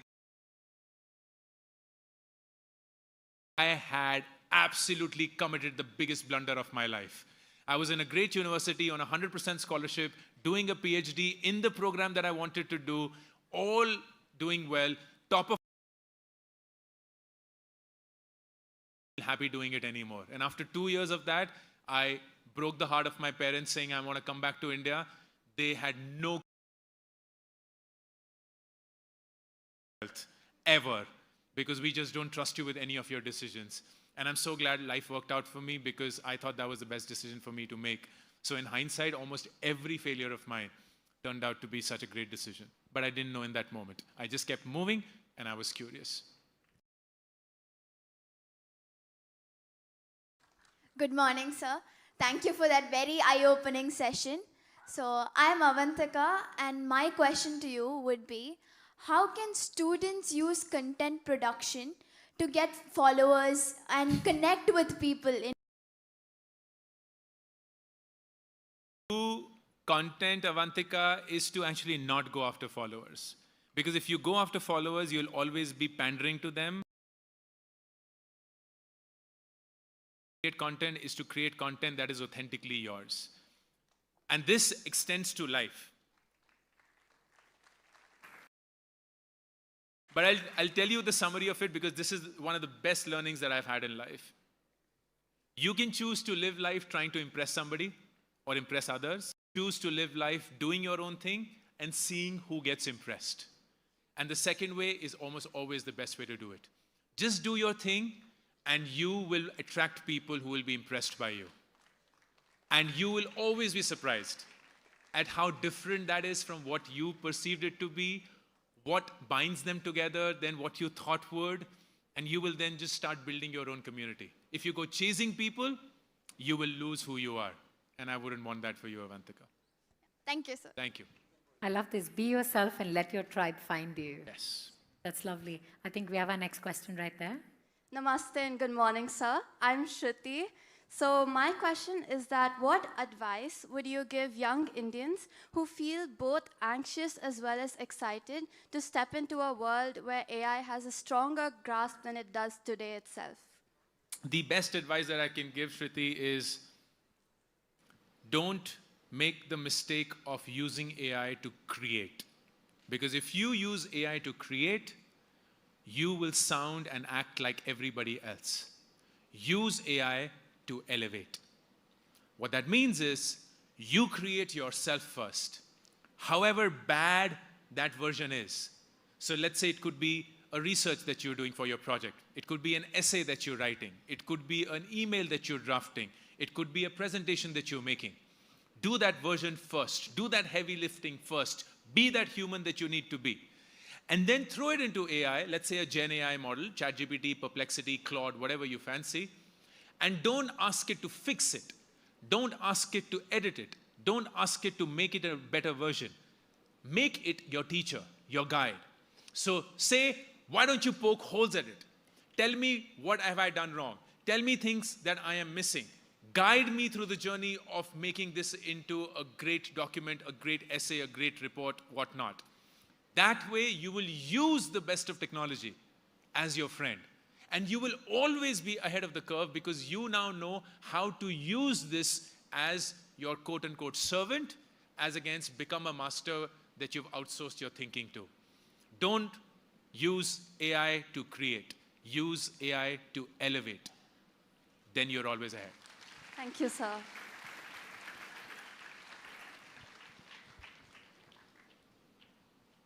Namaste, sir. My name is Mokshita, and I have a question for you. In today's world, where attention is given more importance compared to authenticity, how can students focus on creating an everlasting impact that goes beyond the spotlight? Right. Did you say your name is Mokshita? Yes, sir. Landvi. Mokshita, you got the sequence wrong, but you got the elements right. Yes, everyone's rewarding attention, but it is not that attention is greater than authenticity. It's authenticity that is leading to attention. Nobody who is inauthentic is getting attention, because the ones that they're getting attention from are the ones who value what that person brings to the table. So if somebody follows someone like me, it's because they value what my authenticity speaks to them for. And if they were to see me, let's say in today's version, completely different from what they have witnessed on a YouTube video or an Instagram feed, they will stop following me. Zero attention coming any further. Because the chain of command has been broken, the inauthentic self has been exposed. That means everyone, and that's the same thing that I replied earlier as well, everyone, irrespective of the kind of content they are making, will always get some attention. Because there'll always be some people who like that as against not like it. So I may not like slapstick comedy, but somebody else in this hall may, and that's okay. There'll always be a tribe from somebody. But it will almost always come because of somebody being authentic. If anybody is fake or projects themselves that way or dismantles the trust that has been built through their consistency, zero attention coming now. It's not going to happen. Thank you, sir. You're Thank welcome. you. Can I throw a spanner in the works and maybe disagree with you a little bit? Please. There's an entire genre of entertainment called reality TV. Yes. Where all the attention goes towards inauthentic, curated personalities. So not everyone gets to be authentic to find that tribe or community. Yeah. The way that you would explain that is people are, and let's use that word foolish for a second, people are foolish enough or naive enough to believe that whatever is happening which is orchestrated is actually the authentic self of that individual, and that's the identity that they relate to. You are serious. There are people who actually think that As a public figure, I come across so many versions of people that I'm like, oh my God, are you serious? Are you for real? Because that's what they follow or cherish. What will break is if they have a perceived notion of somebody in a certain way, and then they suddenly see that person completely different. And it works both ways. So, for example, you may relate to somebody who's obnoxious for whatever reasons. You may relate to somebody who's rude, somebody who's abrasive, somebody who's very condescending. And in real life, you were to meet that person, and that person is suddenly very kind-hearted, somebody very warm, somebody very special. You would disown that person instantly because you don't want to relate to such a person, because you are, for whatever reasons, in that zone where you value the abrasiveness more than you value the courteousness. And that is instant zero attention gone. Because I understand. I mean, I used to subscribe and follow Ankur Warikoo. I thought he was polite and gentlemanly. I know, and he now called it's me like, his mother on stage today, so I'm sakes, not my so sure. God. But to our next question here today. I need one more follower to replace her, please. Do we have one more question, or are we at the end of our time? We have one more question there. Ma'am, right behind you, there's one last one, and we'll wrap up with that, please. I know we're running late, but I'm going to bump into these students at lunch, and I want to keep most of them happy. Namaste, sir. Namaste. My name is Nikhilesh. So whenever we use the phrase AI and loss of creativity, it spurs a lot of conflicts, right? So what is your say on AI and loss of creativity? AI? Loss of creativity. And loss of creativity. Oh, AI and loss of creativity. AI is 100% going to lead to loss of creativity if you use it to create your work. Because it is like I'll encourage all of you to go and understand how Gen AI models work and what is the predictive nature and the technology behind that. It is something which is devoid of any emotion and any coherence as well. It is predictive by nature. It just simply says, let's say there are 5 words preceding something. What is the most likely word that will precede those 5 words? So it's come up with a 6th word and a 7th word, and just the pace of it makes it feel like it's thinking, but it's not really. What I mean by that is, if you're using AI to create your work, you're just essentially picking up the world's information resources and churning it into sounding something that almost everyone sounds like. And which is why when Mr. Dani was here, he's like, I get emails now and it's just super instant and obvious that it's been written by AI. How? Because humans are terrific at pattern recognition. We are incredible at it. So I also instantly recognize that something's written by AI. And that's why if you were to use AI to create your work, you will lose all creativity that you have within you. But if you were to actually be creative, do the hard work, and then use AI to elevate that creativity, let's have this jamming session. Let's have you ask me questions and I reply, and in that Socratic way of learning, we will emerge both stronger and learned in our approach. You are going to be gold, my friend. Nobody's going to defeat you, ever. Thank you, sir. Thank you. And before we do wrap up, one final question. Please. How do you use AI in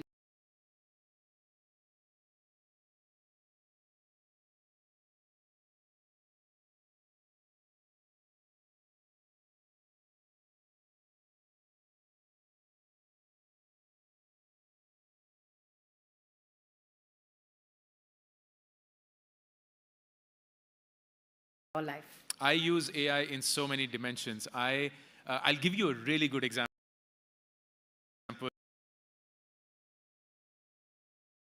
Which is my startup. And I make it a point that if a person or a candidate reaches a certain stage, and if they don't,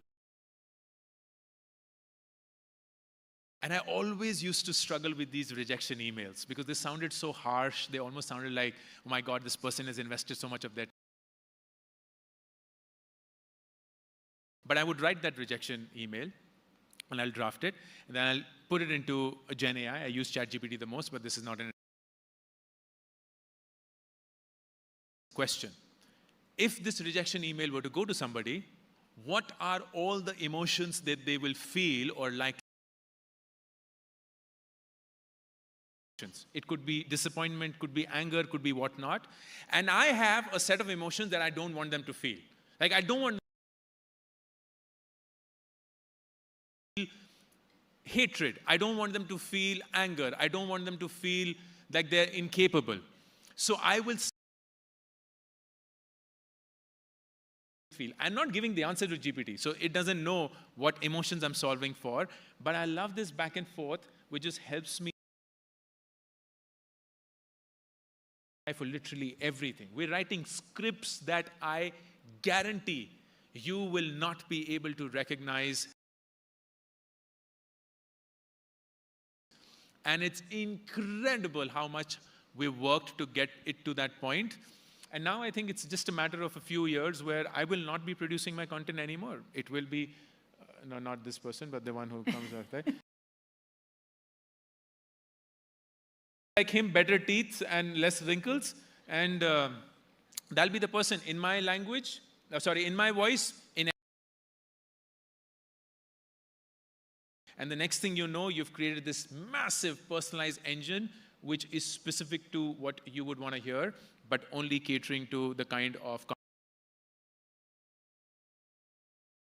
enough. I can listen to Ankur Warikoo all day. I'm sure you feel that way. But ladies and gentlemen, boys and girls, big round of applause, please. Thank you so much. Thank you. I give away a few awards if you don't mind. May I please invite the leadership to please join us up on stage.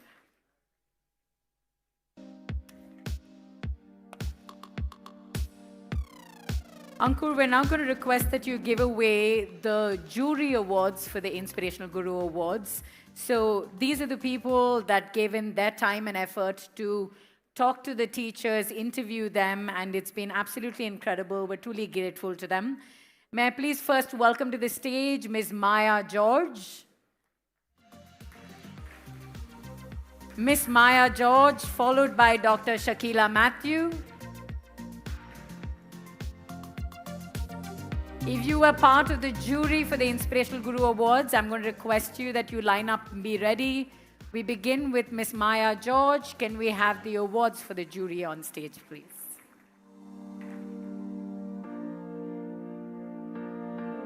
Hey, we can't just clap for the teachers we recognize, yeah? We have to clap for everybody else as well. Next up, we have Dr. Shakila Matthew.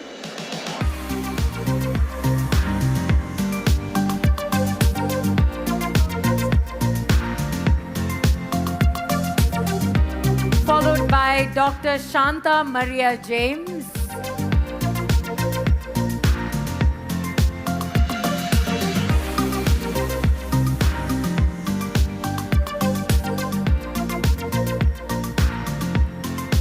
Followed by Miss Leaf Damaris L.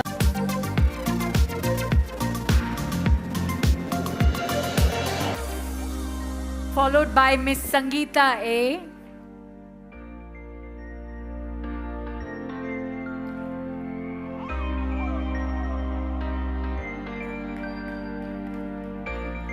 We've got a little while to lunch. Can you work up an appetite, burn a few calories, show some appreciation? Miss Winnie Pinto is next.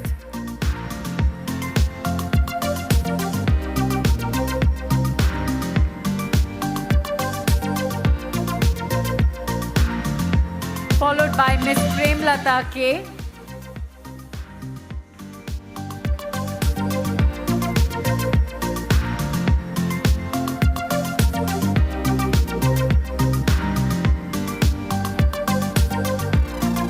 Next up, Dr. Stephenson J.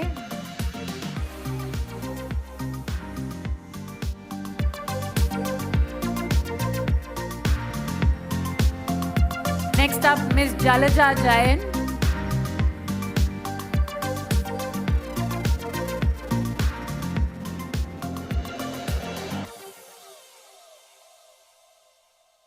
Followed by Miss Shanti Bojan.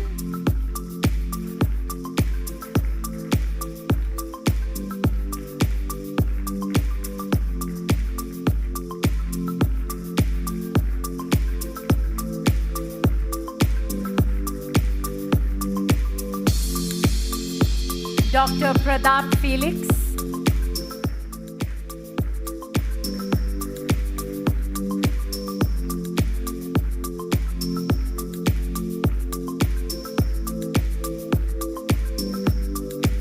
Followed by Miss Manimekalai S.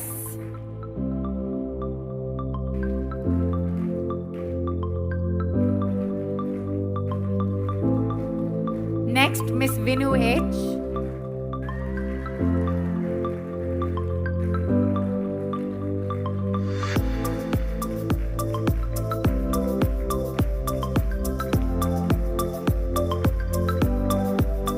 Miss Sheija Salim next.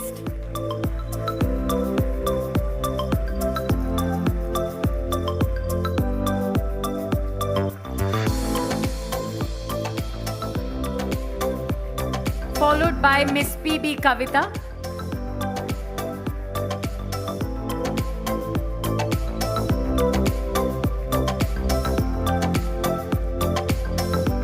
Next up, Miss Pramita R.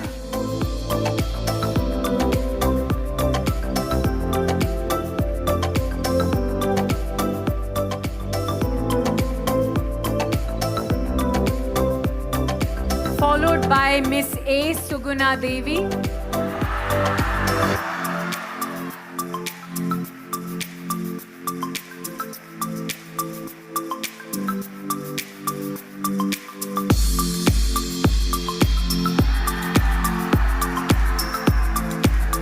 Next up, Miss Preeta Sendil Kumar.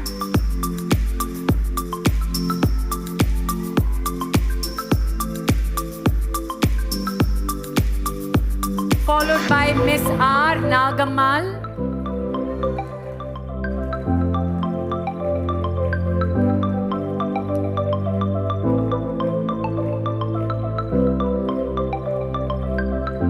Next up, Miss Manjushri.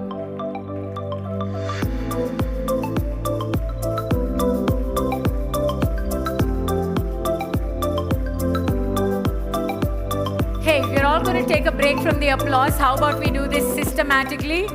For the next one, everyone sitting below clap, and the one after that, everyone up, yeah? Miss Sivagami, yes.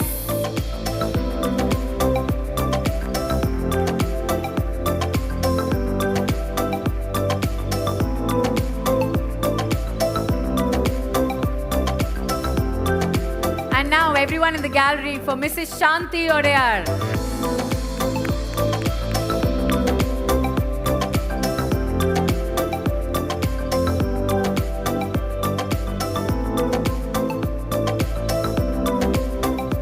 Next up, Dr. John Harrison.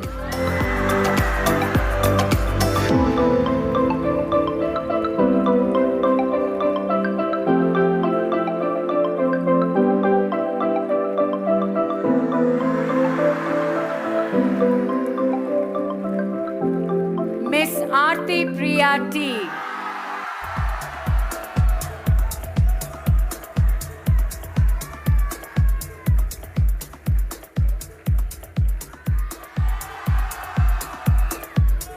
Followed by Miss Sheba Jessie George.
so I can be lazy and not edit my videos, right? So Kind of, you could all of say. that work at the root of this. But anyway, so I think you also created a robot. Yes. Why did you create it? What was the lazy reason? Yeah, I was like, yeah, you know the answer. But in short, it was a robot that's kind of like a clone of me. It talked in my voice. It had all the information about me. So it knew how I talked. It knew how I thought stuff. In short, I take sessions around the world in US, UK. And after 12 o'clock, I have to sleep. But I still didn't want them to have doubts, right? So I created an AI clone that takes sessions behalf of me, a game. And I took that game and put it inside the robot. So, yeah. Do you think you can teach our teachers how to do that? I don't think I need so that, that they but can sure. get a little bit of downtime in the staff rooms and they're not answering questions and doubts about other projects and sessions. Is that a workshop you would all like to attend? I would love to. But will the kids like it? They shouldn't be like, you replaced our two good teachers, Rahul. You're Do you guys tiny want- enough that they're not going to find you, you're fine. Yeah, that's You're good. fine. That's a good thing. I'm going to have lunch with them. Okay, so tell me a little bit about Nyaya Sati, right? It's an interesting project that you do. You're trying to use AI to solve real human problems. Not just your problems, but everybody else's everyone's, problems. So what is Nyaya Sati all about? So I am a founder. I build AI tools as well. My company name is ARM Technologies. And we have a lot of different AI tools. One of them is Just Ease or Nyaya Sati, like justice, just ease, kind of like that. So in short, it's an AI tool not just for lawyers, but for citizens. So, for example, if someone lost their phone, they'll go to the police. They will kind of Google what to do or use Find My Phone, right? This AI will tell you the immediate steps to take, like block your SIM card, do this based on the right laws, like BNS section. Like IPC got replaced with BNS. So it will tell you the right laws and tell you what to do. Other than that, I have a lot of different other AI tools, but this specifically is the main one where it can create contracts. We are partnering with we have already talked to one of the ministers in UAE to start it there for lawyers. Here in Kerala and stuff, I already worked with the law minister there. We are bringing it for common people. So citizens, then moving to lawyers. It has a lot of different AI features. You can check it out at justice.live. I love this. I love how impressive you are. This is incredible. Thank you. Do we have any questions from the audience before we wrap this session up? The questions are going to come from right there. Hello, bro. Ral, bro. Hi. I'm also just in your grade, 11th grade. I heard that you started learning about robotics and started building robots at a very young age. What started this passion to robotics, and what was that project which told you, yes, I'm going to be successful at it? Well, that was kind of, everything just happened to me, to be honest. After I created the robot, that went very, very, very viral, which I was not expecting. Me-bot. It was kind of because I was lazy. I was like, okay, I don't want everyone knowing about that, but okay, thanks. So based on that, because after that my content creation got kind of more popular. I started to get more views. I was like, okay, I have these many people. I need to do something with it, right? I need to help them in some way. They're expecting me to do something as well. And my aim in life has always been to make the world a better place, even if it is with content creation or being a founder or just being a student, right? Just do the best I can. I've always loved acting, and even through that I have ran marathons, 14, 15 kilometers. I've done classical dance. But even with all this, at that time I always wanted to do different stuff. I always liked to find what I like my passion. One second I might like this, another second I might like writing poems. I always try to find what I liked. And I would just give that advice to everyone here. Just do and find what you like. And I love this. Everyone keeps saying do and find what you like. But to answer your question in a short way, it started with Me-bot because you wanted a robot to attend classes instead of you, right? Yeah. Yes. That was the answer. Next question, please. Hello, Rahul. I'm Idala. I'm sure you inspire a lot of people here. So my question is, if you had to give one piece of advice to students who think they are too young to do something big, what would it be? I would just say, don't even think that. Because if I, just a kid, can do all this, and trust me, I'm not that smart. I'm just a kid who learned a lot of stuff from YouTube and using that information to do stuff. So if I can, You definitely can. You have this place, you have this environment, you have great teachers, you have awesome, and I feel everyone here has awesome confidence. They know that they can achieve in life, at least from everyone that I met, right? So I'm pretty sure definitely do what you like, follow your passion, don't follow money, because money will automatically come. You're never too young to start anything. But before we do the next question, this has to be rapid fire. Okay. No 1.5-minute stories. Oh God, okay. Okay? 3 apps that they should explore, AI apps. ChatGPT, Study Fetch, Notebook LM. Okay. 3 channels they can follow on YouTube to learn more about AI. Matt Wolf, Matt Witt Pro, and Rahul the Rockstar. Next question, please. Hello, Rahul. Your section over there was so engaging. Thank so you. my question over for you is, if you were to create a new AI tool which would learn things from students, what would you want it to learn and what would you want it never to do it? Oh, okay. First of all, I wouldn't want it to memorize and gobble up stuff.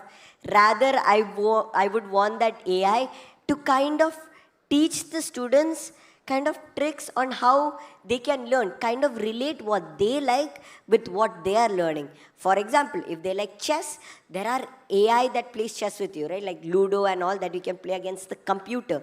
So if you want to learn AI and you like chess, how can we combine that, right? Combining your passion with things that you have to learn. So I would build an AI that kind of, it is more entertaining for you to help you do stuff more faster and more fun to learn. Wow, I can truly imagine someone rapping to the metal reactivity series in chemistry. If you build that, I can imagine that. Next question, please. Okay, so once AI inevitably gets consciousness, how would it treat human standards? Would it follow them? Would it despise them? Or would it not care about them? So that, what you're talking about is ASI, the AI that will kill us all, by the way. But in short, what I feel is that time, for it to have an aim of, for example, kind of treating us in a good or a bad way, we need to give it that information. Why should it think that way? It might think that way because we are talking about it on Twitter or we are talking about it everywhere, right? So it might think, oh wait, that's what everyone is talking about. Maybe that's what I'm created for. So I personally feel we can live in harmony with AI if we talk about this less. Give them their rights. Yeah, we are already talking about AI rights now. But in short, make them work for us too. Oh, don't kill me here. But in short, make them work for us, but make it kind of a partner where it helps us do stuff and not be in war or anything sensitive. That's what I believe in. Wow, Rahul, what a positive picture you paint for the future. But on that note, that's all the time we have for. I know you have more questions. Please accept my apologies. We're going to have to break for lunch soon. Rahul, this has been absolutely wonderful. Thank you so very much. Big round of applause for Rahul right here. Thank you so much for inviting me. Means hey, and before you leave, can I have you join us center stage? Yes.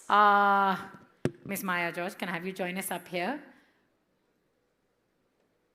We'd like to felicitate Rahul right here. And if anyone can spot anybody else from the leadership team, from management, we can invite them to join up as well.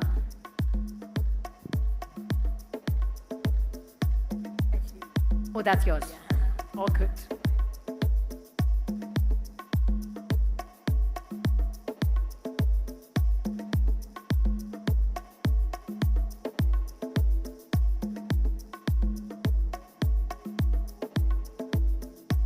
Rahul, can I have you just step back center stage just for photos? Ma'am, join us right here, please. Welcome, ma'am. Thank you for joining us. Big round of applause for Rahul right here.